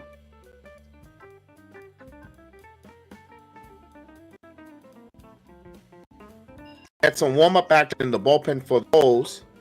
They're trailing by 4. They don't want this game to get too out of hand.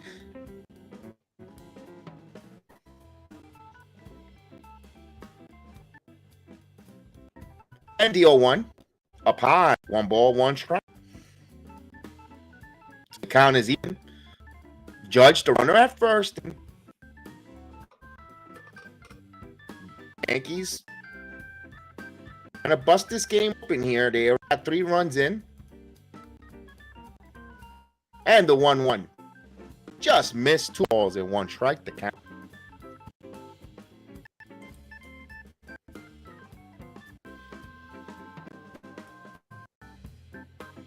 LeMahieu on deck. We got 2-1 count here. He checks the runner Judge. And the pitch. Swing and a miss. 2 balls and 2 strikes with a changeup out and away. So got Rizzo just hacking, just all out balance.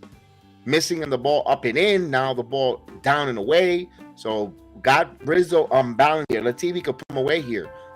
Here's the 2-2 pitch to Rizzo. He checks on Judge. The pitch.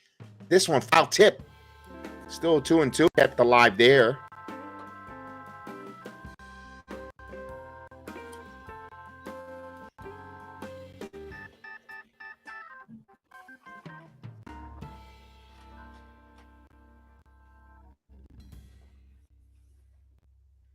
Wells now checks Judge 2-2. Rizzo pops this one, but he'll foul it off again. So Rizzo's getting him. This is much better bat than the first 2 at bats from that Rizzo had. So it looks much more better.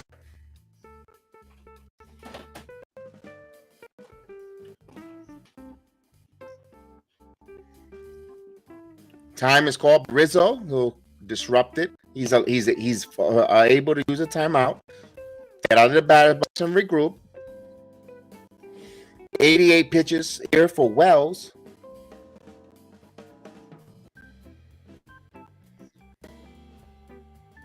So 2 balls and 2 strike count here. And the pitch. This one in on his hands and he'll foul again. Okay, so we get another foul ball. Good at bat there for Rizzo, especially the last, the first 2 at-bats he struck out, and he's batting here. So I need, much conscious effort to put a better at-bat there. So 2 balls and 2 strikes with Judge on first, the runner, with 1 out. 5-1 Yankees. Pitch. Rizzo fouled it again. What an at-bat there by Riz.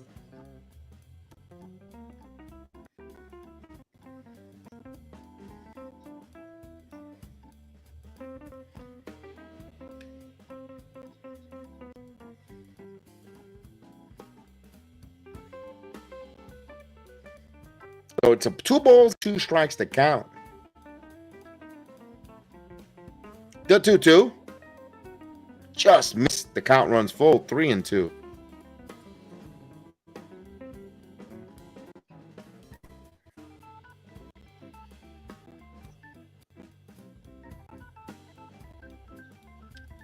Now, you're up by 4. Judge the runner at first with Rizzo. Do you send him? I won't. I wouldn't, because I don't want Judge to get hurt. Here's a pitch. And Rizzo swings and a miss. 3rd strikeout. Tough rough. Although he had a really good at bat there. Pretty long at bat. 8 pitch at bat there for Rizzo. We'll bring up DJ LeMahieu. He singled last time up. He's 1 for 2. Yankees up 5-1. They're by 4. 5-1. And 4 more. Judge at first with 2 out. Here's DJ LeMahieu. And the pitch. There's a strike right down the middle. 0-1 and a 92-mile-per-hour 4-seam fastball.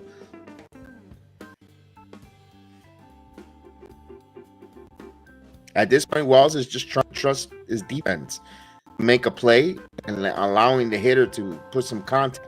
Here's the 1 pitch. Wells checks on Judge. The pitch. He gets the outside corner 0-2. LeMahieu's questioning that call there.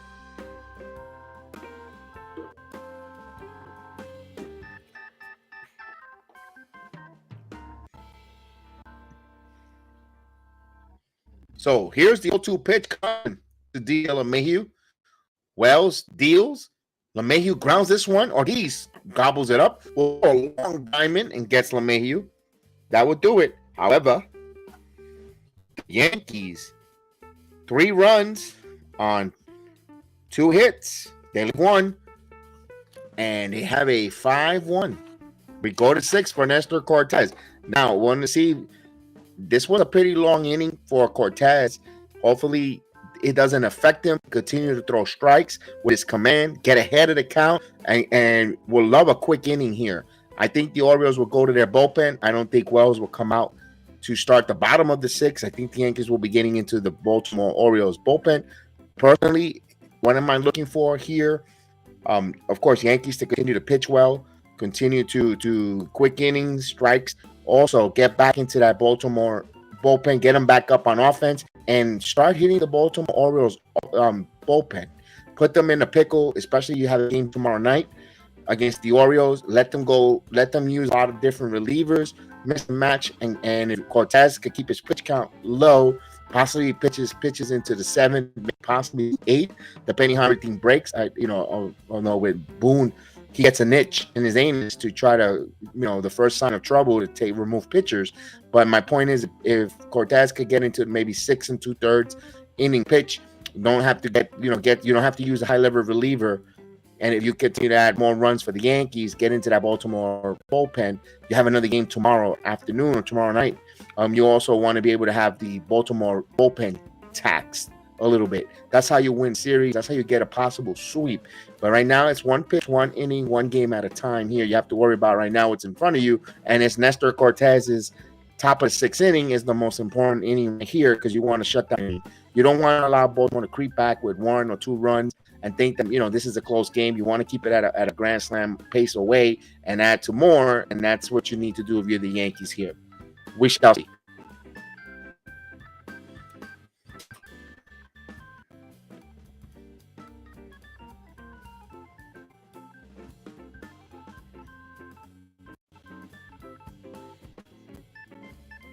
And there's a strike.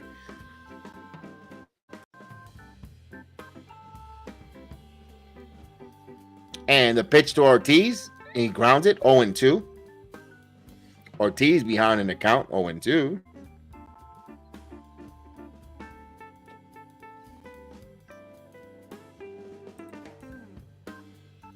The pitch, strike 3 called.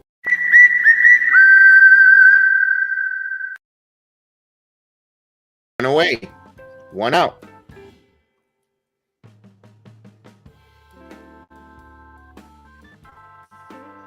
So this brings up Cedric Mullins. 0 for 2, struck out a flat out victim. 61 pitches for Cortes. Pitching count, great shape. The pitch. There's a strike in the inside corner. 0-1. Cortes gets it back the ball. He's looking at the sign already, shaking off one. Now he agrees from Kagashioka. The 0-1 pitch. Here it comes. Curveball, 0-2. So he's ahead of the count again, 0-2.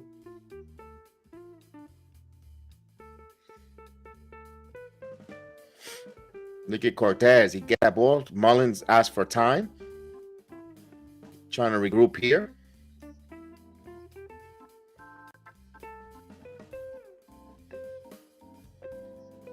Now look at that. Cortes ready to deal the 0-2. Mullins fouls it off again. 0-2.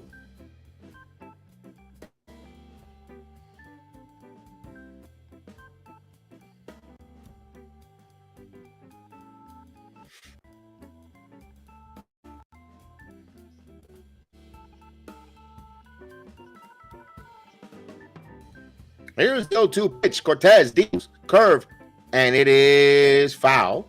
We'll do it again. Still 0-2 the count.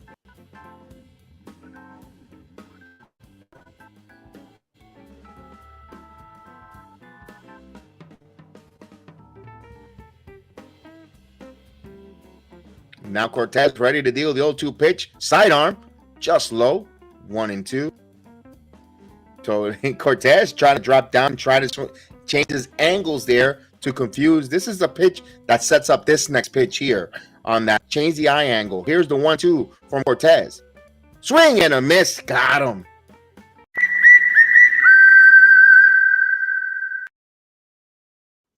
So Nestor Cortes, back-to-back strikeout. So that sidearm pitch there was done on purpose just to take the eye level of the arm angle from Mullins, and he came right back there and got the strikeout. That's called pitching, becoming a pitcher. Which now here's Rushman with 2 outs, bases empty, takes the ball outside. Rushman is 0 for 2. Flied out, ground out. Yankees have a 5-1 lead here. We're in the top of the 6th inning with 2 out. 1 ball, no strikes to Rutschman. The pitch. Ooh, missed. 2-0. Didn't miss by much. That should have got the inside corner. The umpire's been really, his strike zone has been expanded, so I can't get too gripe on this. Here's the pitch again. There's a call strike. 2 balls and 1 strike to count.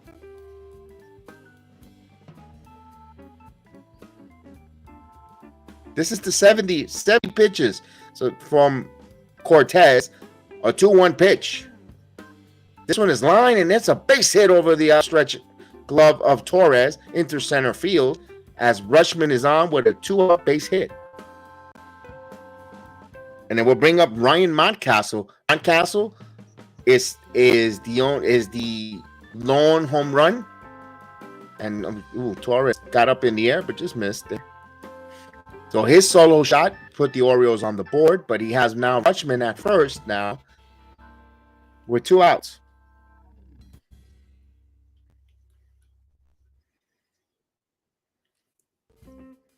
Mountcastle, high drive, left field line, and it is foul. The foul ball, loud strike, 0-1.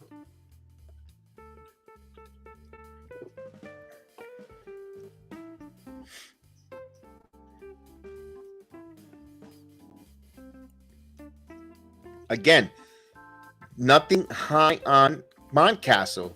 Another high ball that he pulled it foul. Cortes does not have the speed to throw the ball up and away from this right-handed hitter. Everything has to be down and in on Mountcastle. Here's the pitch. Outside, 1 ball, 1 strike.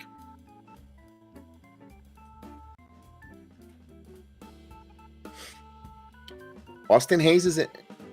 Santander on deck, followed by Austin Hayes. But the Yankees have a 4-run lead. The 1-1. In on the knees. 1 ball and 2 strikes to count. We'll get the 2-strike horn coming.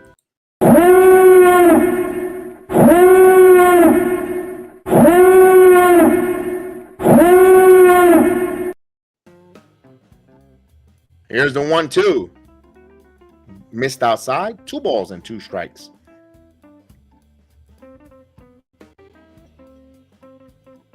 So 2 balls, 2 strikes, 2 outs here. 5-1 Yankees on the top of the 6th inning.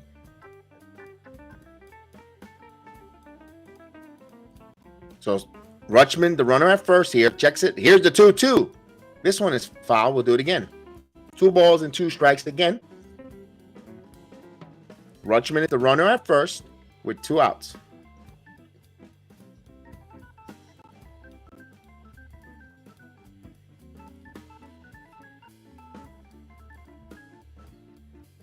And the 2-2. Swing and a miss. Got him.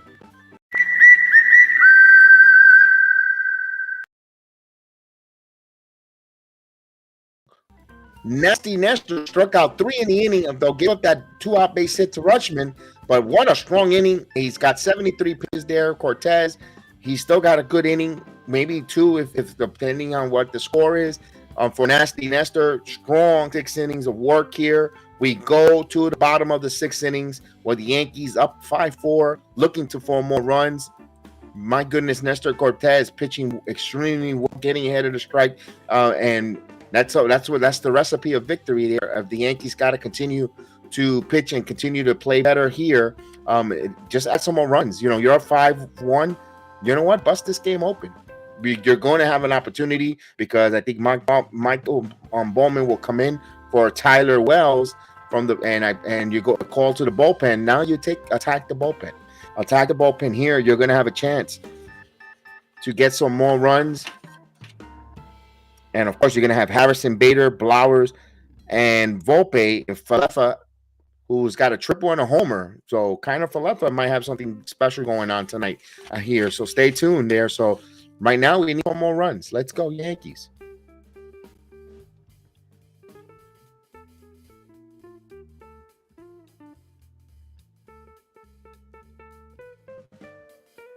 You guys are quiet today in the chat. I don't know because of the delay. I know it's 10 o'clock Eastern time. We're kind of quiet tonight. The chat has been awfully quiet.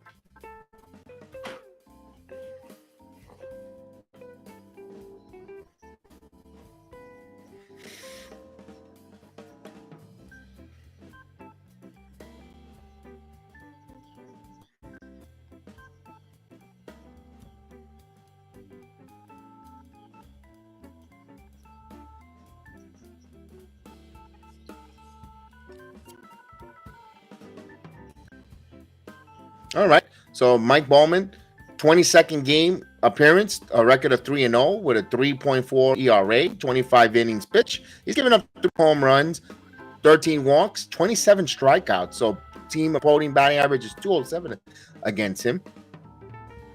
So Wells gave him 5 innings, but he's given up the long ball, and he falls out on the trailing 5-1. Here's Harrison Bader, who's 0 for 2, struck out and flied out. Bader will lead off here against Bowman. The pitch just misses for a ball. 1-0.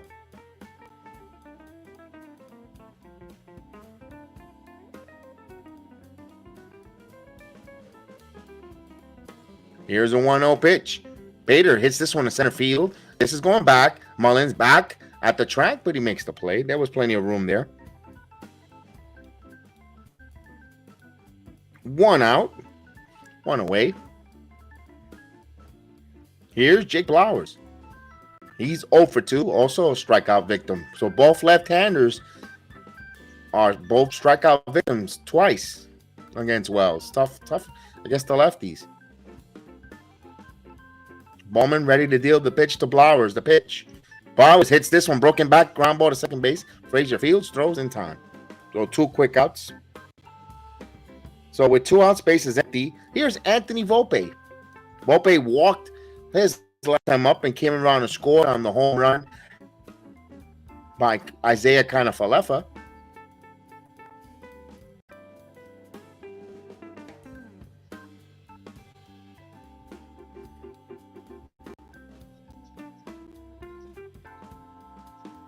So here's the pitch. Up high for a ball. 1-0.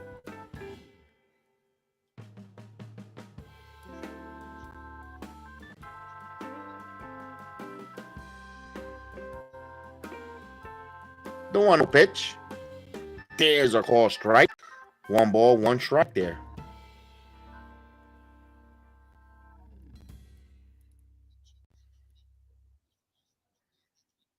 One ball, 1 strike to count. And the pitch. Volpe fouls off. 1 ball, 2 strikes now.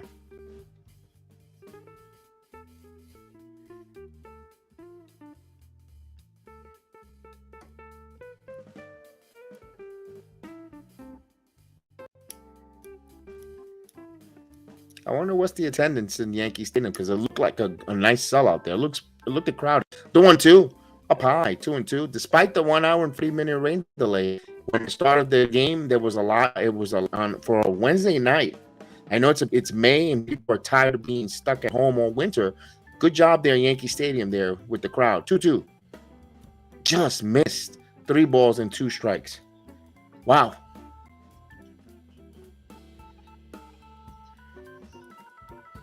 So the count runs full, 3-2. Here's the payoff pitch. Volpe lines right there. What a play by Mateo. Stab, got him. 2. Wow.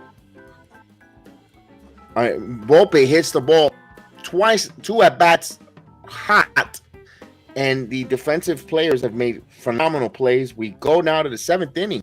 Yankees are 5-1 here. Wow, that was a tough play there. For the Orioles, they have the 4, 5, and 6 hitters: Santander, Austin Hayes, Frazier, and McCann, if anyone should reach against Nestor Cortes here. Let's see what. Hopefully, they let Nestor Cortes pitch here, and hopefully Nestor again gets a quick inning here, throw some strikes, get ahead of the hitters. We would love him to finish complete 7 strong innings, and who knows, possibly come out for an 8th. We shall see, depending all on pitch count.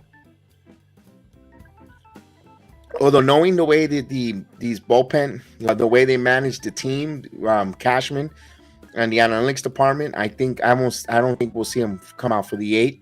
Even if he has a quick 7th inning, I just don't see it. I'll be more pleasantly surprised if they do. If he gets through this 6th inning, if he can get through this 7th inning, top of the 7th inning in quick fashion, and if he comes out for the 8th, I'll be pleasantly surprised. But I think if he gets even if he gets a quick 7th inning, I don't think they'll let him come out for the 8th. Knowing the way the manager manages, and Cashman. No, I know, Maria. Everyone is not here. I don't know. I'm actually shocked. This is one of the streams that I don't see the chat. I don't know, because of the rain delay. Everyone's not around. It's the rare one. This is a busy chat, and it's quiet tonight. We had Andrea that came in and said hello.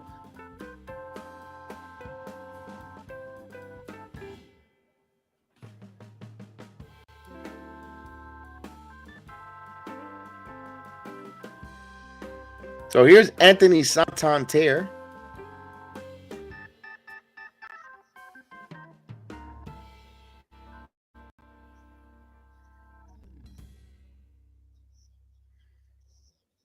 $76 pitches for Nestor Cortes here. So phenomenal job for Nestor Cortes, giving some guys hopefully some night off here. So here's the 77 pitch. Here it comes. Down low for a ball. 1-0 as we start the top of the 7th inning. 1-0. 2-0.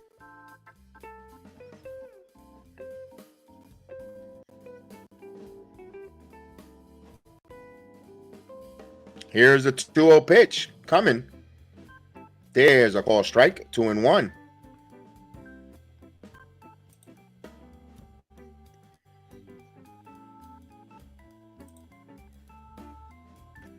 Two balls and 1 strike to count. And here's the 2-1. Curveball in there for a strike. 2-2. Good pitch there for Cortes to come back down 0-2. He squares the count 2-2. Timeout is called by Santander.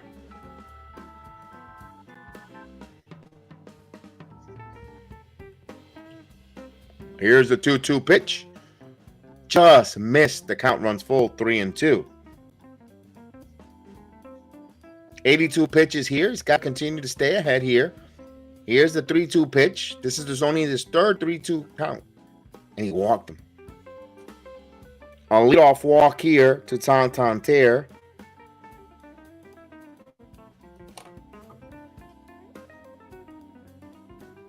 We'll bring up Austin Hayes up.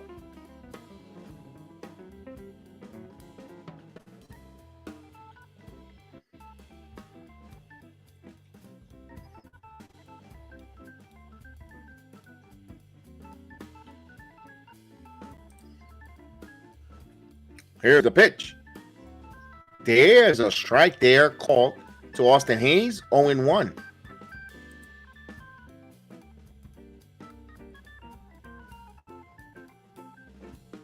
Cortes now checks the runner. Santander, the 0-1 count, the pitch. Missed down low, 1 ball, 1 strike.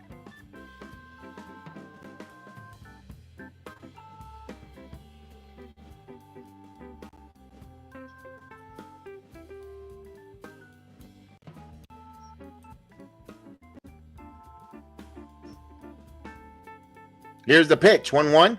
Line drive. Volpe could not hold on to that one. Past Volpe into left field. It ate him up. So first and second, 1 out. Oh boy, where is the manager's itch level?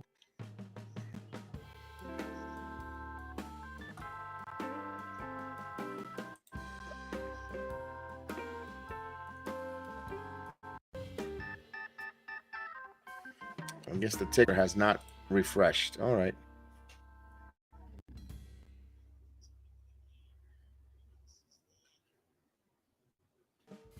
So first and second now with Adam Frazier coming up. Here's the pitch. And Frazier fouls it off. Frazier yesterday had a big 2-out double in the first inning over Cordero. Jimmy Cordero starting to warm up. He's been throwing.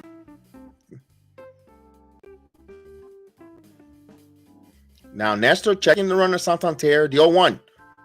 Sweeping 1 ball, 1 strike. So Nestor laboring here in the 7th inning. But a ground ball here will be a recipe for a double play. If they could get a double play ball. Oh, no. The pitch. This one, Frazier. Fly ball, left field. Going back, and it's a grand home run. It hit the pole, a 3-run homer. 5-4, just like that. So the pesky Orioles answer back and make it a 1-run game. 311-foot home run.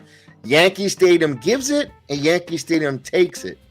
And that was just a regular, soft 3-run homer. Still counts as a homer. Oh, Nestor, unbelievable, because he pitched a hell of a game here. And that soft home run. It was just the most softest home run ever. It's not how hard you hit it, it's where you hit it. And just like that, Orioles got 3 runs. Ugh. It hit the pole. So that counts as a home run, fellas. Cortes will leave here. Oh, man. Jimmy Cordero will come out. And the Yankees holding on with a 1-run lead with McCann. And Nestor pitched well. He had a low pitch count, and it just, not getting what we talked about in our scouting report. Get ahead of the hitters, and that 3 count, that leadoff walk hurt him, because then Volpe couldn't handle that hot shot. You saw the difference between the shortstops. I know Mateo's been around longer in the majors, of course. He's more seasoned player, but Mateo, he makes that play. He took a couple of hot shots with his glove, and with Volpe, with time, with experience, he'll probably be able to make those plays. But you can see the difference there. Volpe did not make the play in that hot shot, where Mateo does, and then right there, first and second opens the door for a 3-run shot. It makes it a 1-run game here. And it's not, and of course, again, it's the ball. It's, you know what? You just got to tip your cap. He hit it. Frazier again. Yesterday, hit the glove, off the glove of Judge, just off the glove, and this one just off the foul pole. I mean, those are the breaks, in the words of Cortes Blow.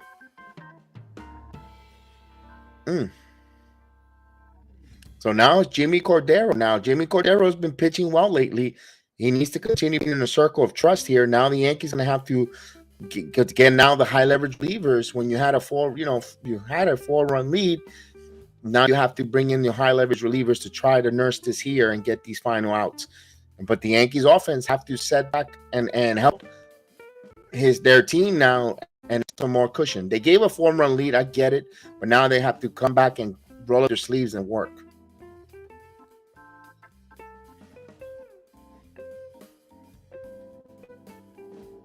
All right, Cordero to McCann, takes a ball outside, 1-0. Now Cordero had a 2.14 ERA in 21 innings pitched. He only's given up 1 home run, 5 walks, and down low, 2-0. But has to get ahead of the count.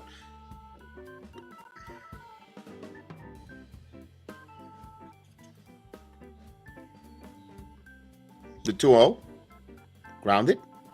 2-1. His pitch count was not high there.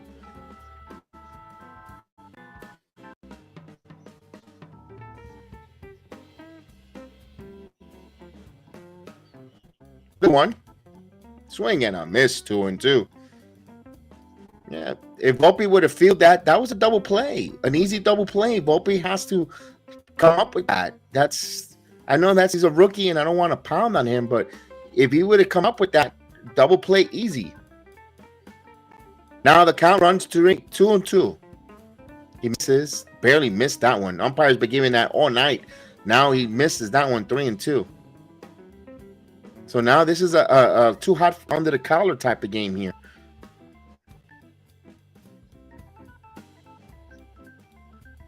And the 3-2, and he fouls it. We'll do it again. 3 balls and 2 strikes to count.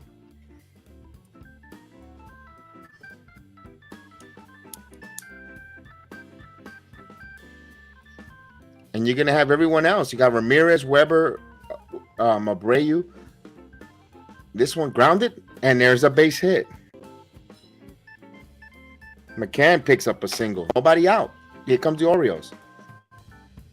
That one was a hit. Hard hit ball. That's a good hit. That's a good team that can hit.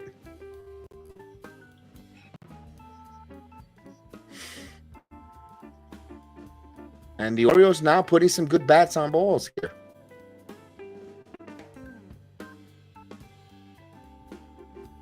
So here's Mateo. There's a strike. 0-1.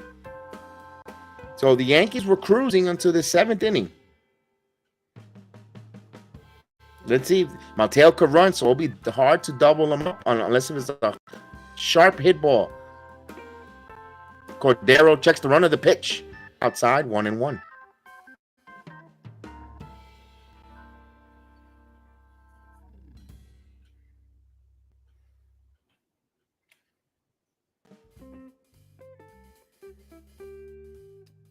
Here's a 1-1 pitch, 2-1.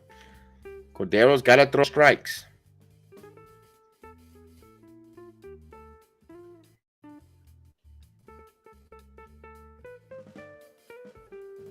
Two balls and one strikes to Mateo. Cordero deals, and we foul 2-2.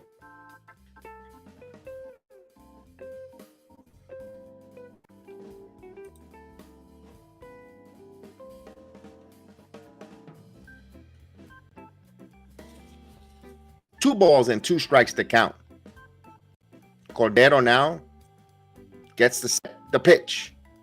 And this is a base hit. Another base hit over. Boy, they're peppering Volpe. First and second now. So 1, 2, 3, 4 straight hits for the Orioles.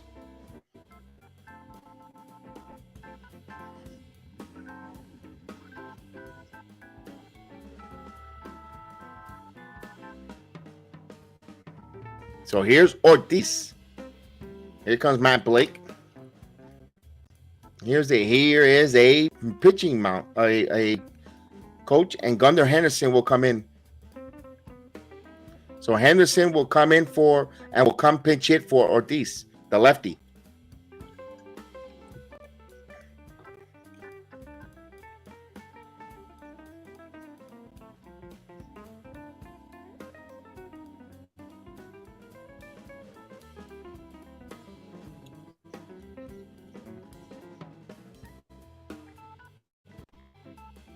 So Henderson will come in. He has a 201 batting average.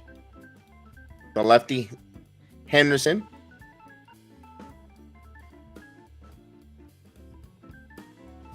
So nobody out still. First and second here. Four base hits and 5 straight hitters to reach on base. Here's the pitch. And this one gets away from Higashioka, but didn't go far away. 1-0. So the Orioles battling here.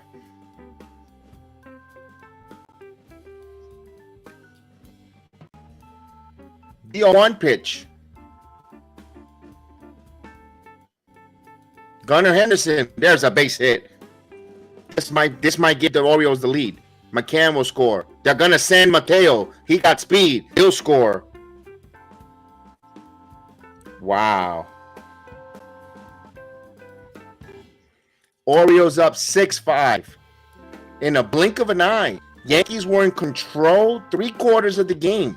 3/4 in the game control, and now we trail by 1. And there's no one to blame this here. Nestor Cortes pitched well. You had to continue with Cortes there.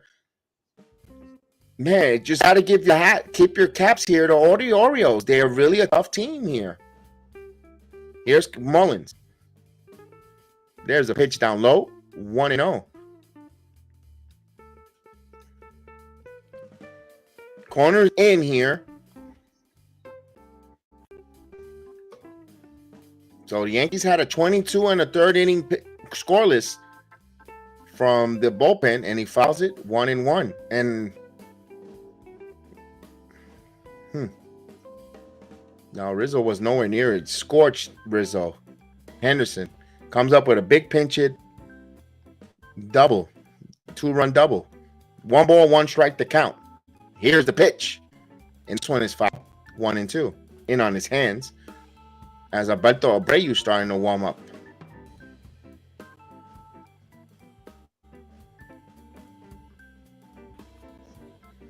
Still no one out. Runner at second. So they could still move a runner into scoring position and add here. Here's the 1-2. Big 1-2 pitch coming. 2-2. And the relievers, Cordero's nowhere near these. Nowhere near.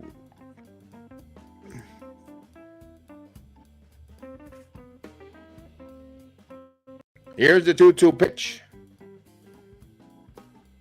Strike 3 called.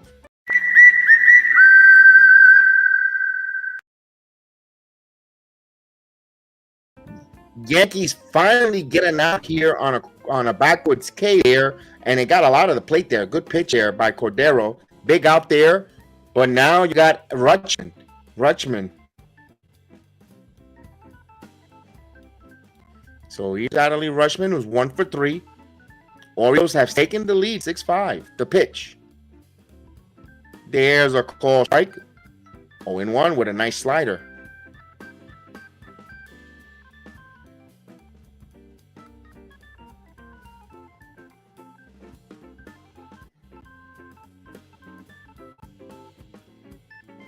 Cordero now looks 1.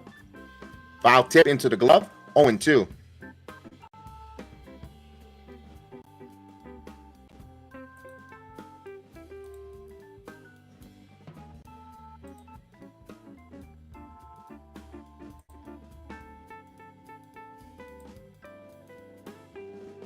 And the 0-2 up high. 1-2. 97-mile-per-hour fastball, but he misses. 1-2.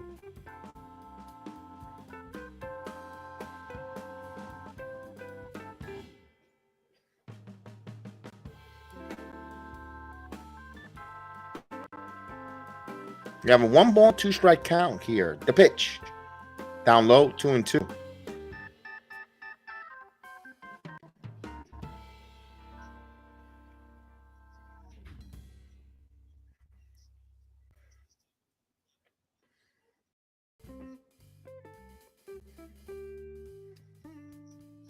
So we have a 2 balls and 2 strike count here. The pitch. And this one gets behind. And let's see if Henderson will go to third. Higashioka's another one who stinks. 3-2 now. He puts him in score position with his lack ability of catch. That's a big play. That's a pass ball. And now you let that runner at third now with 1 out. They got to do something about the backup catcher role. I mean, when Trevino comes back, I mean, Higashioka, he needs to go work in Wendy's with the other guys. The pitch, and he fouls it. He is not a good catcher. And I know Austin Romine has never done anything outside of the Yankee organization as the infield comes in. But, man, that was the wrong choice. Should have kept Romine. And never was a fan of him. Here's the 3-2 pitch. Of course, he walks. What a bad inning. This is a terrible inning for the Yankees. It continues here. Here's Buffoon. Lamentablemente fue eliminado. Qué pena, fue eliminado el participante. Lamentablemente fue eliminado. Qué pena. And of course, Boone comes out, and I can't blame the manager here, though. As much as I dislike Aaron Boone, I can't. This inning, you had to go with if Nestor Cortes was 70-something pitches, 77 to start that inning, couldn't get out that inning, and his pitch count he was cruising. I can't blame the manager Aaron Boone for that. You know, he's a little bit self-destructed. Yes, I go back to the lack of course, when you have these kind of growing pains, when you have a rookie at shortstop, I think a veteran shortstop would have made that play there with Volpe, and that was a sure. If he feels that and he gets that, it's a sure double play. We're talking about something different here, and the lack of experience there. And then Cortes, he's gotta hunker down, and maybe he was a little fatigued. Maybe he's just doesn't have the stamina to go long. Man, he only has 70-something pitches. It's not. It's an enigma game there. And also got to give credit to the Orioles. Orioles it's a team that's in second place here, who's hitting the ball, who makes contact, playing the game right early part of the season. And sometimes, you know what, you got to tip your cap. But this is plenty of baseball here. Abreu needs to come in here and throw strikes. Can't start walking hitters and making this get out of hands. Yeah, Higashioka's another one that has to go to Wendy's. Yeah, Higgy got to go. I had enough of him. I had enough of him since the Romine. I'm not a big fan of Higashioka. Never was a big fan. I thought he was not a good. He's not a good catcher. He can't throw the base runners out.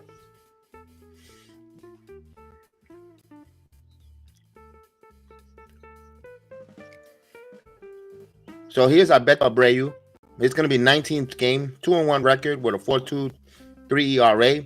He's been up 3 home runs, 16 walks, 25 strikeouts. The last time he pitched, remember, he gave up a grand slam before at home. So here's Mountcastle. Now, the Yankees looking for a double play ball. This one in the air, high ball. Judge. Let's see if they're going to test Judge. Judge makes the play. He throws. The play to the plate. Higashioka can't catch nothing. Oh. Higgy suck, man.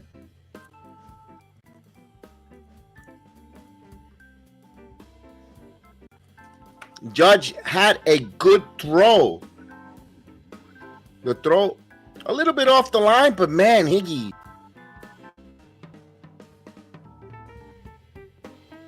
No, I think he beat it. He beat it, but he would have beat it. But Higgy could not glove it.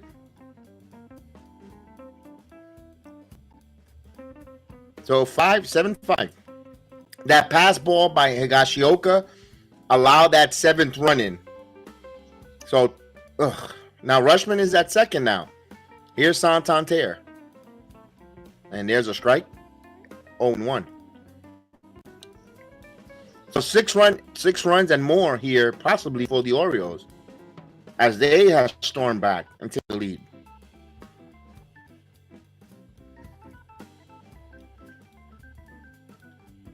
The pitch. Check swing. Did he go? He did not go. 1 ball, 1 strike.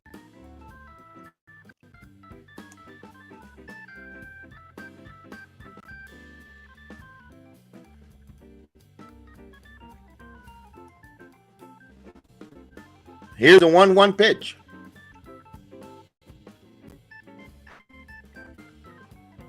This one is a base hit. Let's see. Rushman third. The play to the plate. And off the mount. And not in time. And backing up. Abreu and Santander going to second. And the Orioles just keep running. The Yankees are playing Keystone Cops. Now they lead 8-5. Another RBI. Wow.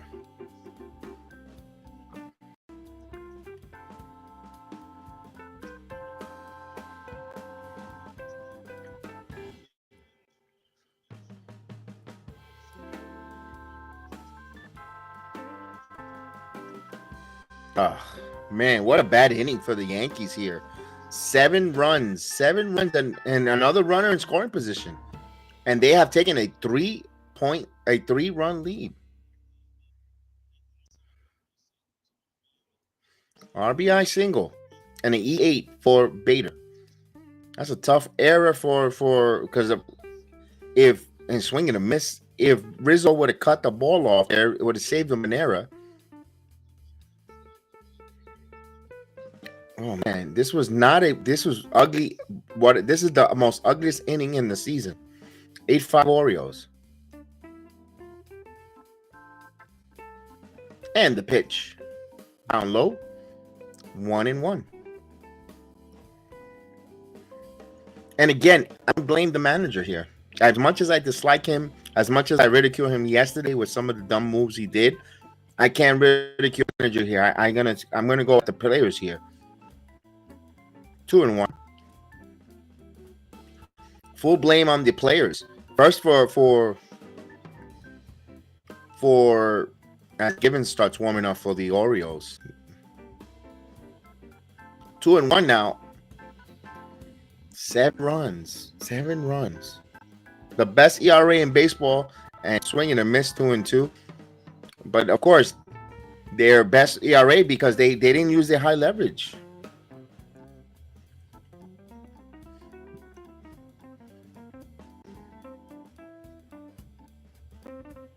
Let's see if we can get out of this nightmare inning here. It's 2 balls and 2 strikes. No, 3-2. He checked swing. He did not go. 3-2. Too many mistakes. We start off with Volpe. Feel that you gotta feel that ball. Get in front of it. Do something. Too much Olay. Too much side. I don't know. Get it with these. When we're teaching the little leaguers, in front of the ball. You don't do the side Olay stuff. The 3-2. And this is going to be a base hit. Another run comes in. Wow.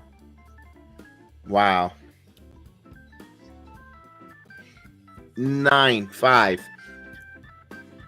9-5. Kudos to the Orioles. Keep hitting. 9-5 as they batted around. And then some. Now, it starts with the too many mistakes. The shortstop should have stopped that ball there. Cortes had to make a better pitch there. Frazier just took... I mean, it was a soft home run, but it's still going to go down as a home run. You got to hunker down, keep the ball down low. Here's the pitch. There's a ball, 1-0. And then Higashioka making mistakes there. With that pass ball, allow the runner to third. Gunnar Henderson allowed him to take the lead. And you might say, well, they're going to get the hit anyway. Look at them. They've been keep hitting. But they changed the whole momentum of the game with that. There's a strike. 1-1. Because it's different when he's at second base and he gets the fly ball. He's only going to advance to third, not score. There, you made him score on a fly, sacrifice fly because your mistakes. That's what Higgy is. He does this a lot. Everybody killed, and this was chopped. This might do it. Throw and they get it, but and get the sarcastic cheer from the crowd. But 8 runs, 7 hits. 1 error. There should be more than 1 error. There should be like 3 errors in that inning. As we go to the 7th inning stretch, 12 Orioles comes to the plate, and the Orioles take a 4-run lead, man, 9-5. When you're thinking the Yankees were cruising here, and they were up 5-1. They were cruising. You know what? It's like, you know what? Ooh, Memorial Day's coming. 11 games over. The deficit to the American League East is going to get shrink. Not only that, you pick up games. You would have picked up games on Baltimore, although Tampa won, but you keep pace there. But you got to rally now. You got 4-run deficits. You got to rally. I don't know if they could. I hope they can. I can't blame the manager. As much as I would love to point fingers at him, I can't. I gotta blame the players. Again, Volpe. He can't. Again, Higashioka. That pass ball, not able to glove that throw from right field for the tag. Then allowing runners to go from first to second on those different plays. My goodness. It just was a comedy of errors, and the Yankees paid the price. Kudos on the Baltimore Orioles to keep cashing in on the Yankee mistake. Rizzo should have cut that ball off at first and not allow it ricochet off the mount to let another run get into scoring position that was eventually knocked in with another 2-out single. So the Orioles are doing the right things, taking advantage of the miscues of the New York Yankees. And you know what? The Orioles wanted this game here, and they're showing it. No quit. But now the Yankees got to show us something against the Oriole bullpen. Like to be on base a lot. Yeah, they can't make the mistakes. Maria, you're correct. And also going from first to third. The Orioles are running the bases, they're out there running the bases like gazelles, speed around. and it's just a big contrast there for the Orioles.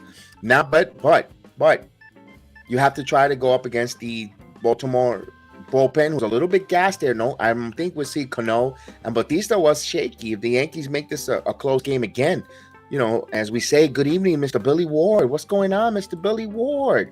It's great to see you, man. I hope you're doing well there in the Carolinas. I hope you're doing good, my friend.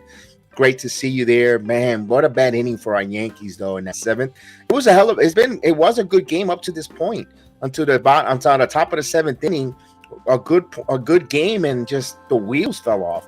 And I can't point the finger on Boone and what could have Boone done different, because if we see Cordero, he stunk. Abreu stunk. You know, and I don't know who could you have brought in. Weber? I mean, you're gonna put Weber, really? And then if they start in Weber, we'll start ridiculing Boone for taking Cortes out too early to bring in Weber. So I think going with Nestor Cortes was the right call with 77 pitches, but the way the inning unfolded, it was the perfect storm of disaster that happened to the New York Yankees. So we're waiting for the seventh inning stretch to start.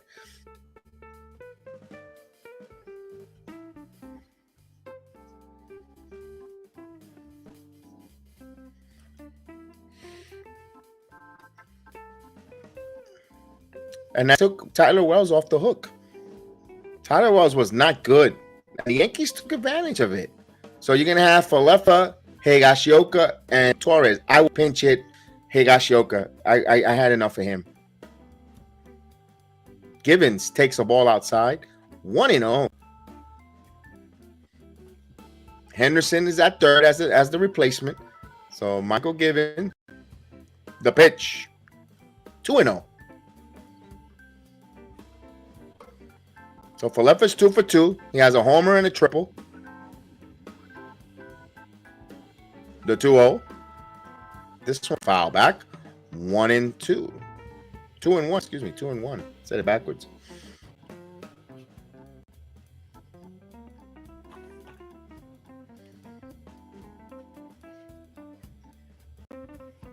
The pitch.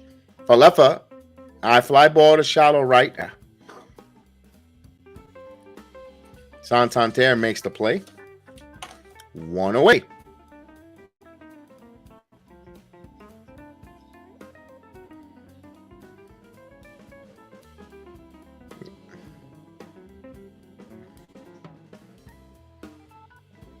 So, pinch hitting for Higashioka, the immortal Willie Calhoun.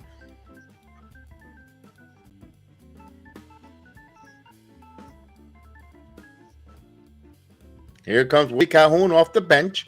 Let's see if Calhoun could do something.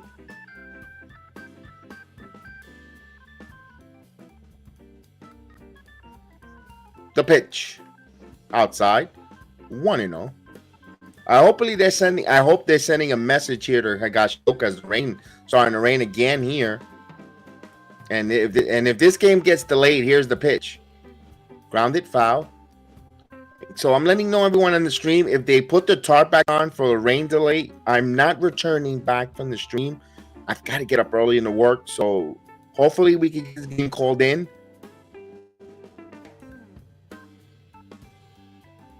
1-1. 2-1. As the rain starts intensifying a little bit here in Yankee Stadium. And you thought this game was going to end quickly outside. 3-1. I thought with the way Nestor pitches, the lead that they had in control, we go back to that Santander at bat, the 3-2, and he walked them as a leadoff hitter, and then the wheels came off.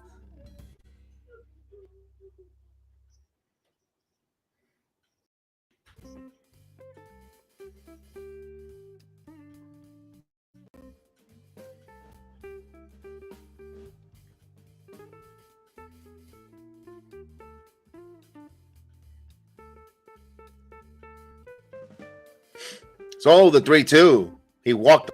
So Calhoun is pinch hit walk. So the immortal Willie Calhoun takes a walk. Top of the order. Here's Torres.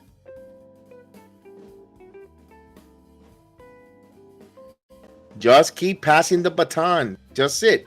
You don't have to be. You don't have to take. You don't have to go for the 5-run homer. Just keep passing the baton. Put some good at bats. Look what the Orioles did. They kept passing the baton, the pitch inside for a ball. 1-0.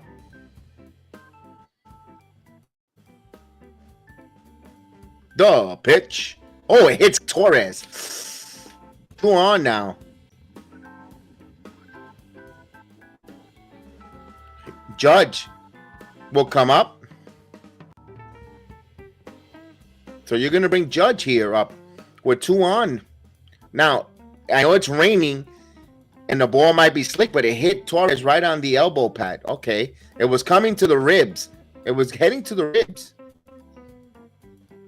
He got the arm guard just there, and he didn't get hit in the ribs. So, all right. It's still going to hurt. Man.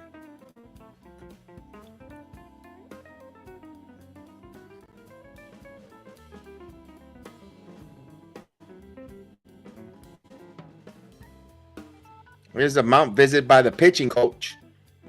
Yankees trail by 4. They got the first. They got 2 on. 2 on. With 1 out.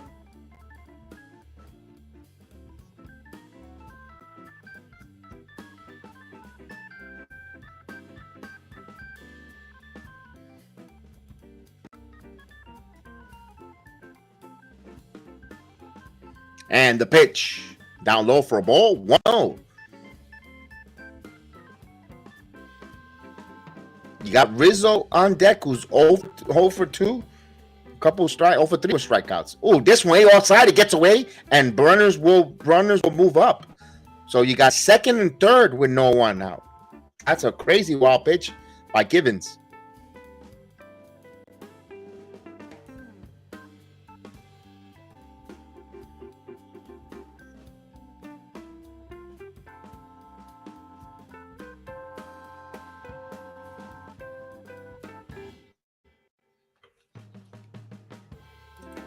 Three and 2-0 now. Let's see what he'll throw him here. The 2-0. Oh, not even close. Another scoop. 3-0. So Givens does not have control here. If you're the Yankees, you've got to be patient. But a 3-0 count, that's a tough one here because you're down by 4. You can't get all in one shot, but you got the guy who can make this a hot under the color. I don't know if you give him the green light. It's a tough one. It's a tough one here. Knowing Judge, he'll probably take a pitch. He's that type of player, unselfish. Here's the 3-0. There's a strike right down the middle. 3-1.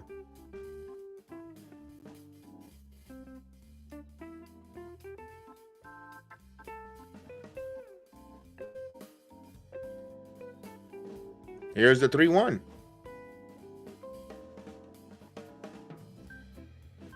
He walked him. So the bases are loaded with 1 out now. He'll bring Rizzo. Now Rizzo represents the tying run. Here's Brandon High coming up, and Givens will be out of the game here. We'll get a new pitcher.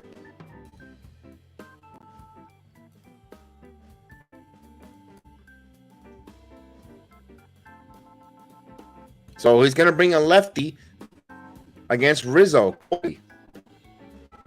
So Yankees trying to get back in it here and answer the Orioles outburst in the 7th. Now it's the Yankees' turn here with possible chance to answer back and strike back.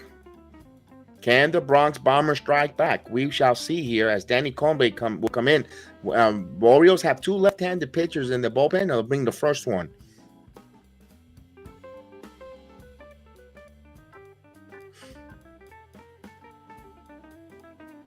Right here, Brandon High saying, I got to get Rizzo out. I got to bring the lefty. And what he's looking for is a ground ball double play from Rizzo, to be honest with you. Because you got, after that, you have LeMahieu, Bader, back-to-back righties, and then Blowers. So, of course, he has another lefty in the pen if he needs to. But that's what he's trying to do here. He's trying to go all in on his chip here to try to bank on getting Rizzo ground into a double play. There is 1 out. The bases are loaded. You got Willie Calhoun, who came in and pinch hit for Higashioka. He drew a walk. Torres got hit by a pitch. Judge walk. So that's how we get to the bases loaded here. We'll wait for the pitching change.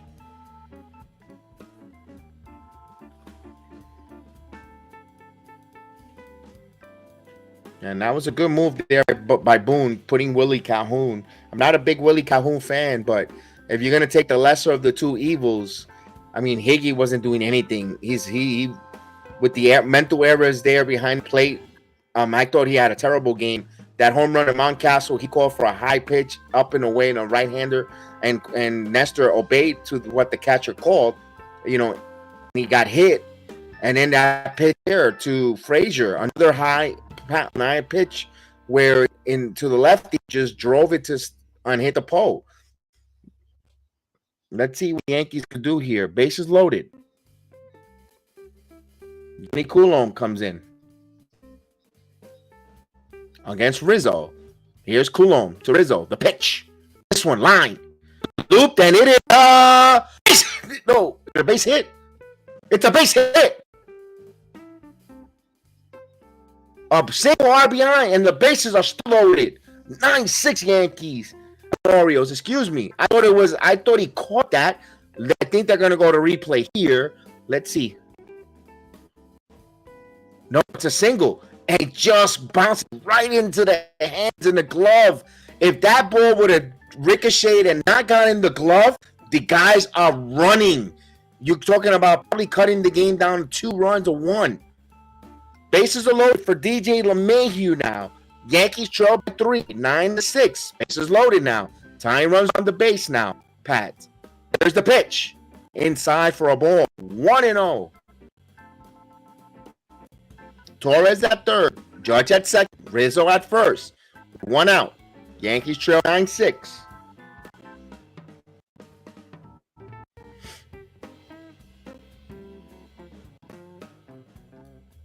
Here's the pitch. There's strike. 1 ball, 1 strike. Now, DJ is a .314 career base loaded hitter. A .320, 314 with runners in scoring position. And the 1-1. And he fouls this one. 1-2.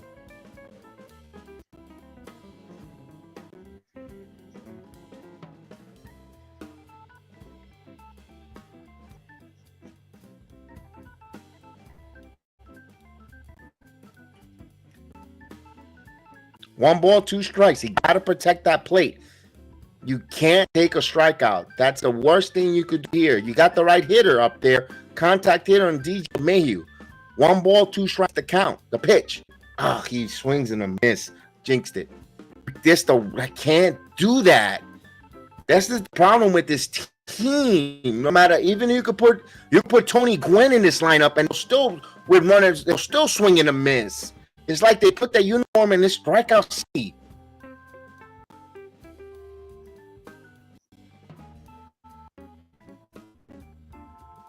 Now with 2 outs, here's Bader. It is a single here. The pitch. There's a curveball in there. Strike.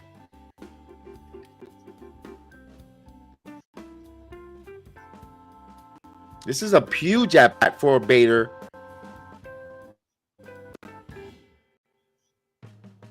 Remember, anything on contact, runners are going swing and a miss. 0-2.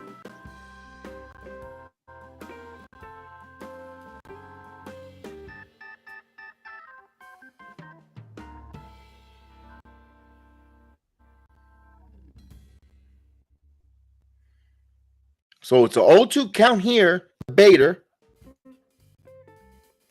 The pitch outside. 1-2. Jake Bauer's on deck.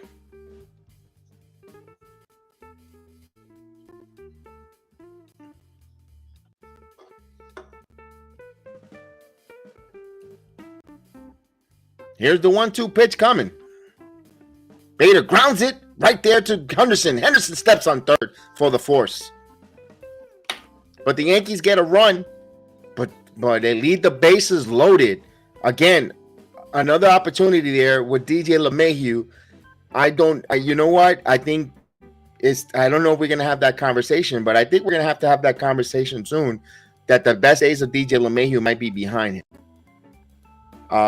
Too many injuries. He has never been himself. Yesterday with the bunt, with the runners in scoring position, he has not been coming through. And I praise him so much to have him bat, hitting the machine. One of the most professional hitters who can make contact. Yes, I know game baseball is you failed 7 out of 10 times and you're still a Hall of Famer. You're successful 3 out of the 10 times you're a Hall of Famer. But DJ has come up too many times in his at-bats where a key situation, and one thing that had a stigma or stereotype was he doesn't strike out much. And all I'm seeing from him when the times are really tight, strikeout. You know, I haven't seen since the home run in the postseason against the Astros, and I believe it was in 2019. He has not been that clutch player. I know injuries, again, hip injuries and so forth, but he looks healthy this season. Maybe we need to start asking the question: is his better days behind him? With DJ LeMahieu, he might have to be a super utility player that plays not all the time. You have to bring him on and maybe relegate his role going forward. You might have to have that question with DJ LeMahieu. He is in the mid-30s. I think his best days are behind him. Personally, now you have a problem. You have a Josh Donaldson and a DJ LeMahieu, and neither one are giving you don't know which one to play because you're gonna get almost the same thing. Because what was Donaldson's stigma? Oh, he doesn't strike out a lot, brings bat on ball, but ever since he put on the stripes, boy, he stinks and he swings and a missed way too much to my liking, and I'm shocked, you know, because they both are contact hitters and they're just strikeout machines to improve indeed. So we got Ben Rotneff that will be behind the plate, and there's the first pitch. Okay, now makes a nice play, throws and makes the play. Took a base hit from McCann. I mean, you're an inning too late, kid. You're $1 short and a day late. Sorry, buddy. You should have done that last inning. All right, whatever. I mean, empty calorie, nice play.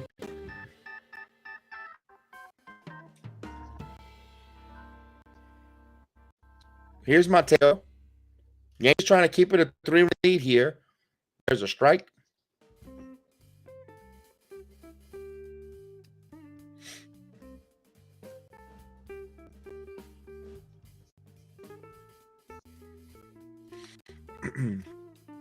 There's a strike again. 0-2. So Abreu ahead of the count. He's ahead of the count. 0-2. The pitch. Swing and a miss. He got him. So Mateo goes 2 quick out there.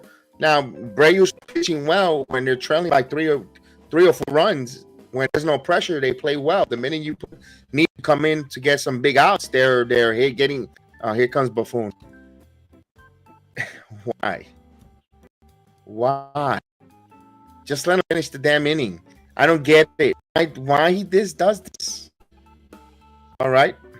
So Boone wants us to see on TV coming out with it, throwing his bubble gum, making the pitching. So pitching change from Aaron Buffon.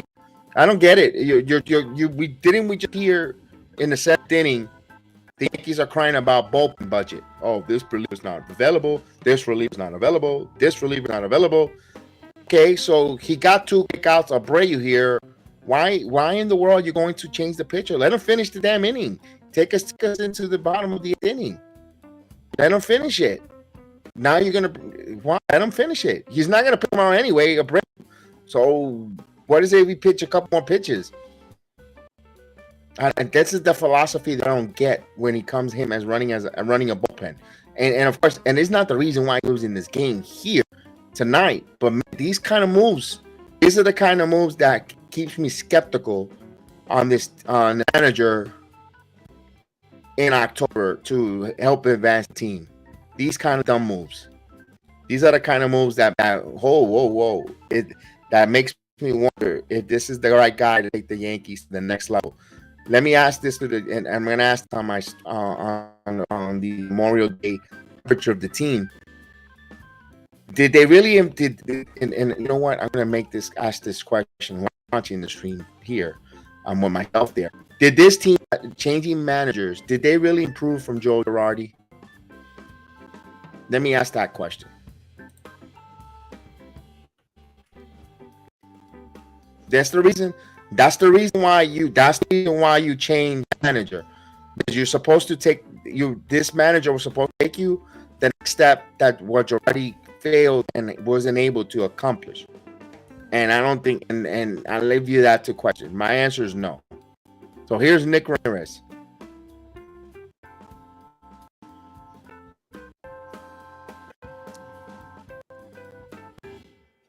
I don't know what beer league they got this from, but here's the pitch. There's a strike. 0-1. He wants to go lefty on lefty with Henderson. But Abreu's been throwing the ball well in a flow. But here we go. 1 ball, 1 strike.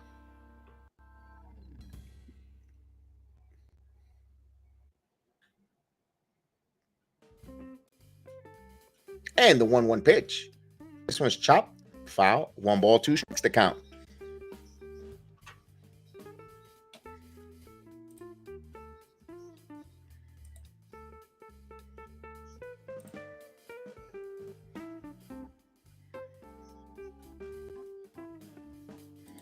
And there's strike 3 call. So Henderson goes down looking. So we go to the bottom of the 8th here. Yankee down now, 9-6.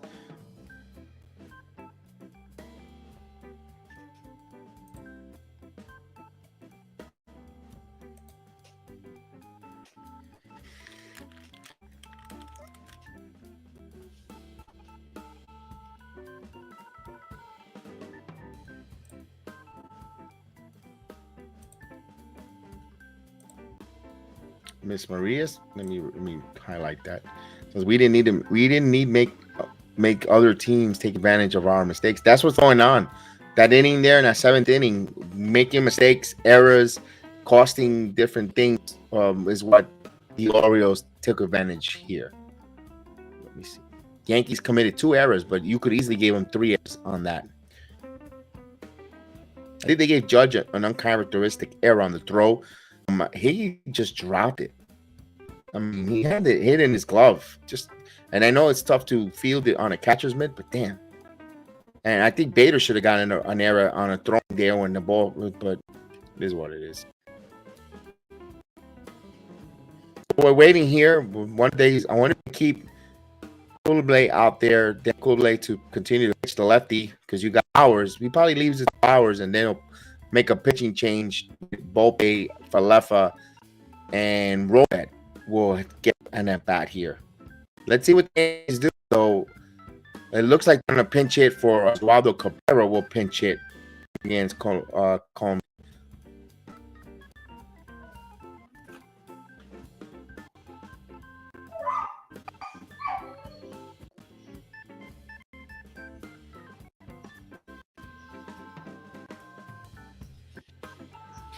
right.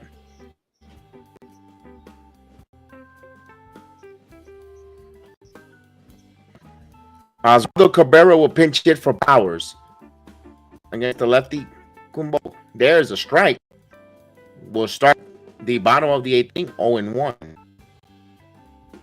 Yankees trailed 9-6. They had control of this game all the way until the top of the 7th inning. And 1. Low, 1 ball, 1 strike. So Colon kind of helped out Givens. Givens had the base loaded. And what a play there by Austin Hayes, keeping the ball and trapped in front there. Didn't get by him, because that would have been runs. Strike 2. So a little luck there for the Orioles, as well as determination. You know, that Yankee Stadium home run. I mean, that's the dimensions of the ballpark. The foul, just hitting the foul pole on that shot from Frazier.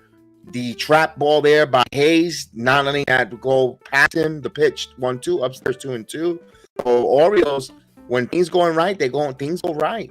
All in bunches.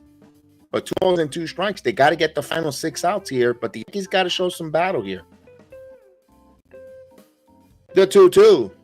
Upside. 3-2. So the count runs full. 3-2 is a big pitch here. You know, either way, we're getting a new pitcher coming in. But Cabrera is different with 1 out than having a leadoff run on than going on to 1 out. See what the Yankees. Let's see. Here's the big one. And he fouls it again. The count runs full, 3-2. He stays alive and count.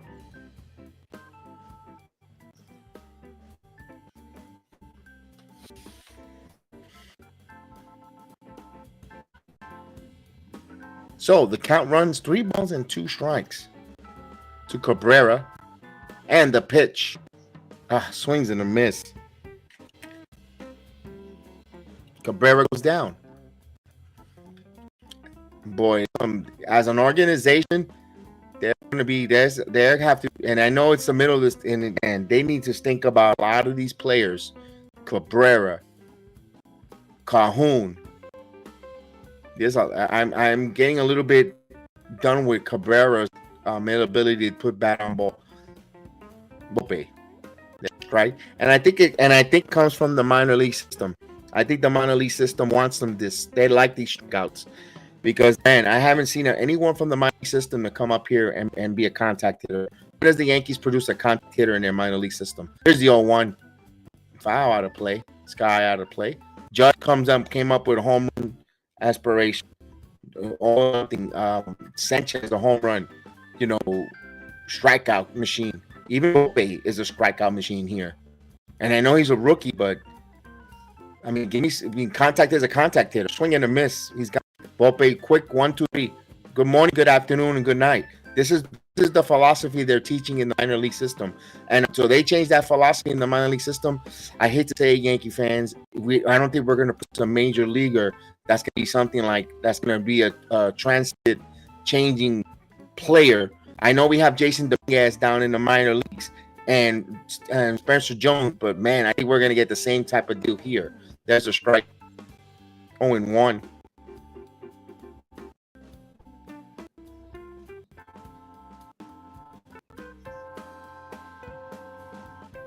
The pitch. There's a strike. 0-2. Quickly 0-2. And the thing is, they got players from all different who's supposed to be contact hitters, and they come here and I don't know what it is. It's the philosophy. It's got to be. It's an organizational philosophy. I mean, I don't like watching the strikeouts. Grounded. Falafa. And the Yankees go meekly. They go terribly. 1, 2, 3. What a it's like having cod liver oil, a spoonful of cod liver oil. Yeah, what an inning there the Yankees gave us there. After you just scored 1 run there, you put some pressure on these Baltimore pitching bullpen arms, and you had that kind of an inning. It's like you had castor oil. Ugh. You had aceite de castro. Ugh. Wow. I wanted to see a little more fight from this here in the 8th inning. Put some rallies, put something. You had the opportunity there with Coleman come in there, and again, you had a 3-2 count. The strikeouts. I don't know. I don't know what to think here. With Oswaldo Cabrera came up and gave a jolt of energy to this team last season, but man, he just seems overmatched out there. Volpe, we know that we all wanted Volpe to be the shortstop. You know the Yankees weren't going to make the money change, wasn't going to sign the big free agent shortstop, which is fine. That's the right move, to be honest with you, because if you're not going to develop any of your players in your minor league system, but there's a lot of hype with Volpe. What was it? Home runs, and he can hit a lot of home runs and stuff. I want someone who I need a rookie sensation to come up who's a contact hitter who hits. I don't care about the power of home run hits. Yes, the home run are going to come. I want, tough person to strike out when he's one of the most difficult hitters in Major League Baseball to strike out. He puts bat on ball, contact hitters, always doing something. We need that. And you don't need nine. You don't need nine of the guys. I'm asking, can we get 2 4-5 contact hitters on this team? Ramirez against Mullins fouls it off 0-1. And that's not the reason why they're losing the game here either. Don't get myself twisted on this game. And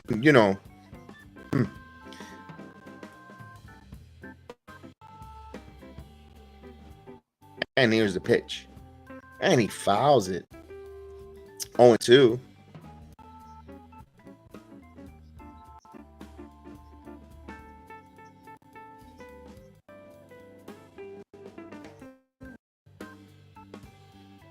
Here's the 0-2 to Mullins. Curveball and lines it foul. Still 0-2. So Yankees 9-1-2 coming up in the 9th inning. You're gonna have Rovet followed by Torres and Judge, with the Orioles nursing a 3-run lead here. But you have to keep it at 3. So Ramirez, deal 0-2, outside 1-2.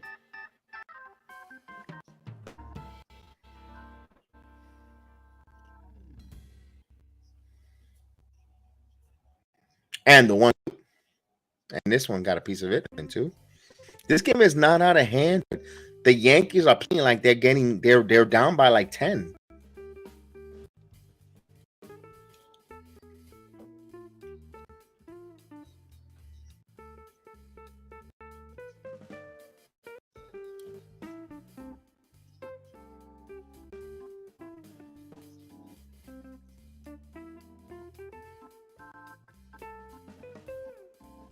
The 1-2 coming. Misses. 2 balls and 2 strikes. Didn't miss by much.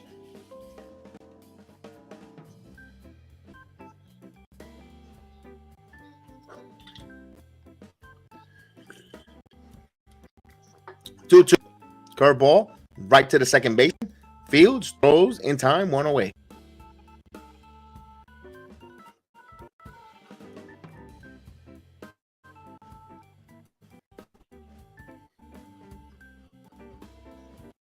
So with 1 out, bases empty, here's Adley Rutschman. He will come up. He's 1 for 3, single walk, came around, scored on a run. And there's strike. And 1 the count as we're 11:15 in the Eastern time zone.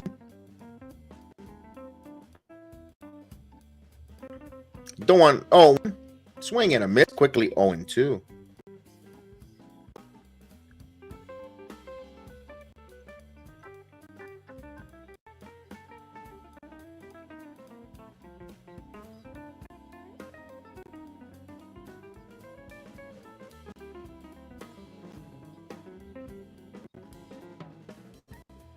The 0-2. Any foul.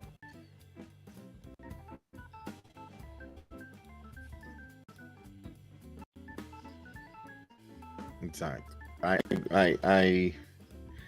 I'm hearing the conversation that had innings before about the manager's fault. It's the player. Just missed that one. 1-2. I mean, if you're under 8 pitches and you're in the 7th inning, you got to get that. You got to come through there. You can't go to the bullpen. That's how you burn a bullpen. 1-2 here. And the 1-2. Outside 2-2.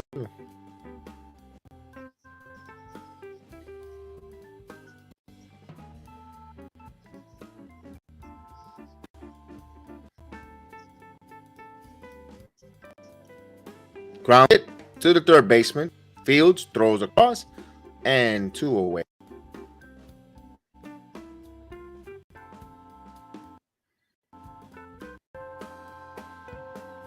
Now with 2 bases empty, there's Mountcastle.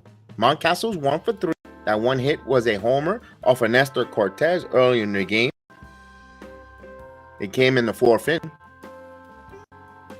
And a sacrifice fly in that gave them the lead at that time as he fouls it. 0-1.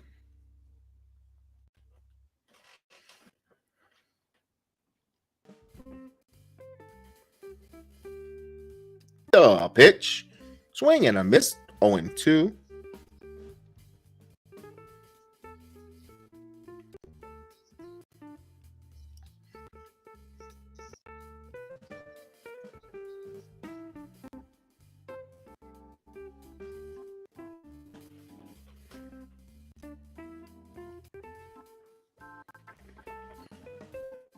And the 0-2 coming. And this one is sharply. Mayhew fields, throw across, and he makes the no. The 8th. Not in time. My Castle hustling. Get out a routine. Wait, as Boone gonna challenge.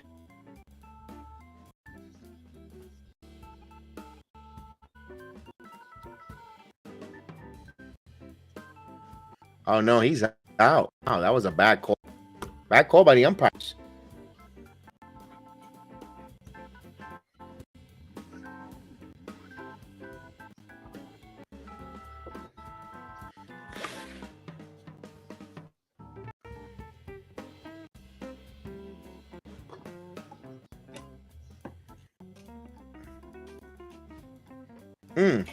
So we have a replay. Let's see. Look, he's out, fellas. Let's see. But he looked like he was out for a mile. So, you know, umpires make a mistake. Yes, I actually say actually defending an official. It's overturned. The run is out. Why is the manager coming out? Now, do the Yankees have a rally here? You're gonna have it here, down by 3. So the play is overturned. Oh, my print's going nuts, bananas.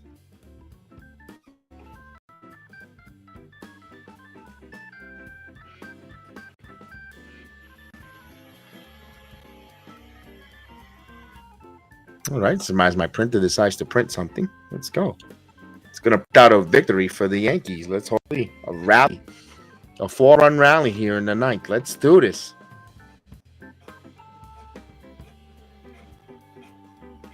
There you go.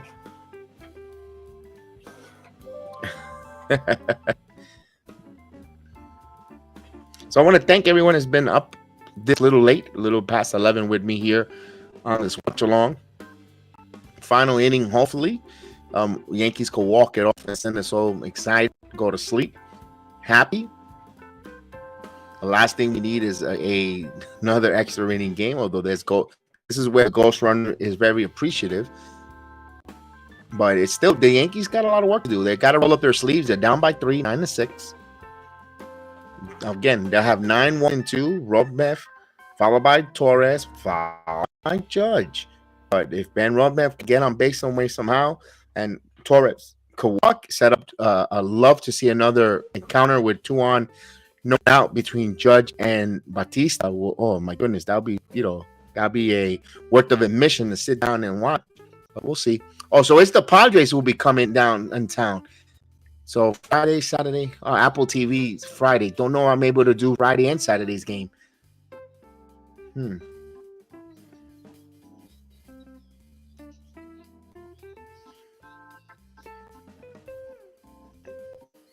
Wow, they have no days off again. They wrap around. Ugh.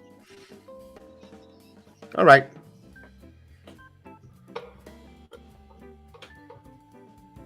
So here's Ben Rodnap. McKenna will be in right field for Santander. Batista will come out. He blew the save last night. Try to close it out. He couldn't do it last night, but was going to try it again. Here's Rodnap. The first pitch. Inside. 1-0.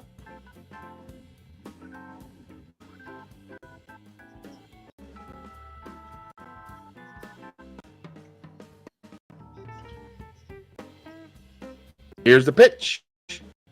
Swing and a miss. 1 ball, 1 strike.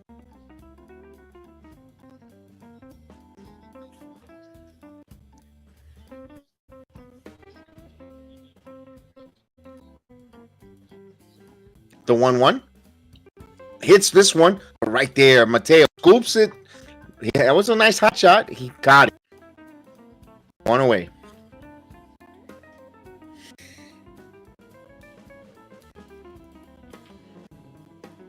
Mateo, another one who side Olay one. Mateo's a very good defensive shortstop. Here's Torres. Torres take call strike. I strike there 0-1.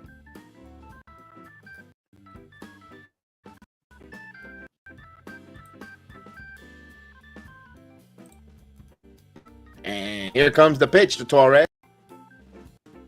1 ball, 1 strike. Same height, different location. Call it a ball.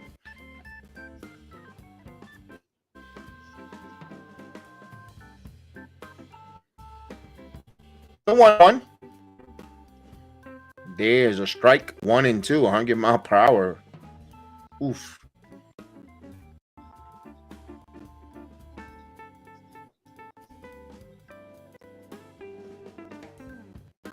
And the 1-2.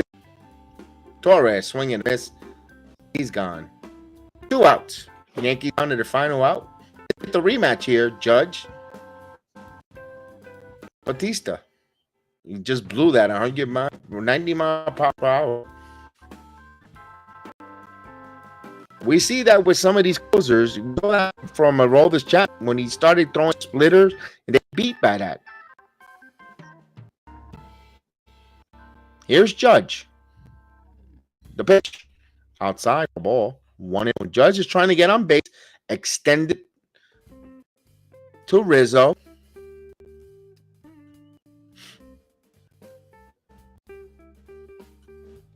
The 1-0.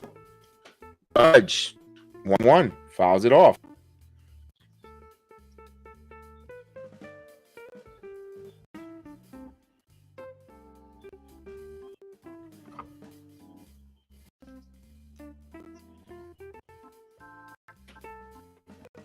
The pitch outside. 2 balls and 1 strike.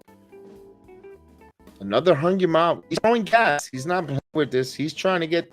I mean, after last night, he's going to try to want to strike out Judge there with his heater. But he's behind in the count 2-1. The pitch.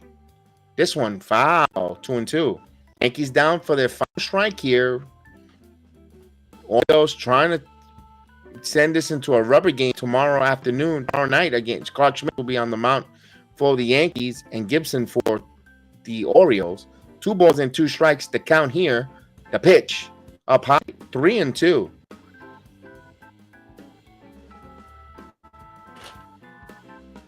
Judge trying to get on base, trying to pass the baton to the next hitter. Here's a big payoff pitch. 3 balls and 2 strikes. Comes. Not even close. He walks Judge. Yankees still have a post of a heartbeat here. But Rizzo has to continue to pass the baton now. Yankees need a base runner up. They want to set up a tying run. Look for Rizzo to choke up here.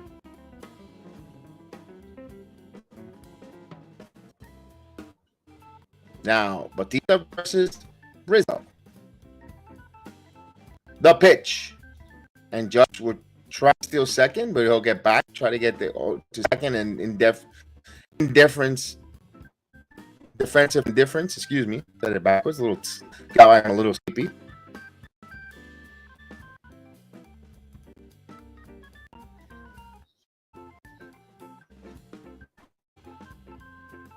Here's the 1.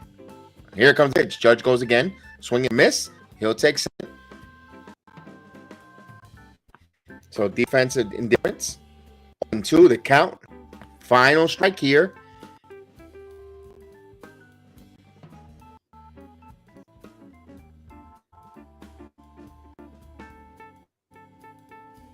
We got a time ball here. And here comes the pitch. Swing and a miss. Ball game over. The Baltimore Orioles. But what a rough evening for Anthony Rizzo. There's a 4 strikeout there. Wow. So the Yankees fall here 9-6. This one stunk. You're up 5-1. Nestor Cortes with 77 pitches to start the 7th inning. 8-run outburst by the Orioles there. You could say the Yankees won a game they should have not won last night. Baltimore should have not won this game. So reversal there. Rubber game, but you got Clark Schmidt. And we shall see. We shall see what they do there for tomorrow night. Right now, Baltimore, they're a good team. They weren't going to go down in defeat. The Yankees battled, but one bad inning hurt the Yankees. One terrible inning, the Yankees, and that's all it takes sometimes. One bad inning, and the rain delay, but it's still 2 hours and 46-minute game, 2 hours and 46 minutes. Not bad, even with the rain delay, but I will say good night to you guys because I got to get up really early in the morning. I hope you enjoy the watch along and not the outcome if you're a Yankee fan, and I hope I was able to illustrate and let you know what was going on for those who don't have Prime. And you know what? We'll see you next time here for the rubber game tomorrow. Hopefully Chris Fast will join us, and we'll start on time with the no rain delay, no rain issues, and we'll be back on. You guys have a blessed, wonderful night, and we'll see you next time here on the Bronx Bombers Strike Back podcast and from the BX Sports Jedi Network. Have a good night, everyone. It'll be a 3-1. Swung on and driven down the right field line. Fair, the game is over. It's a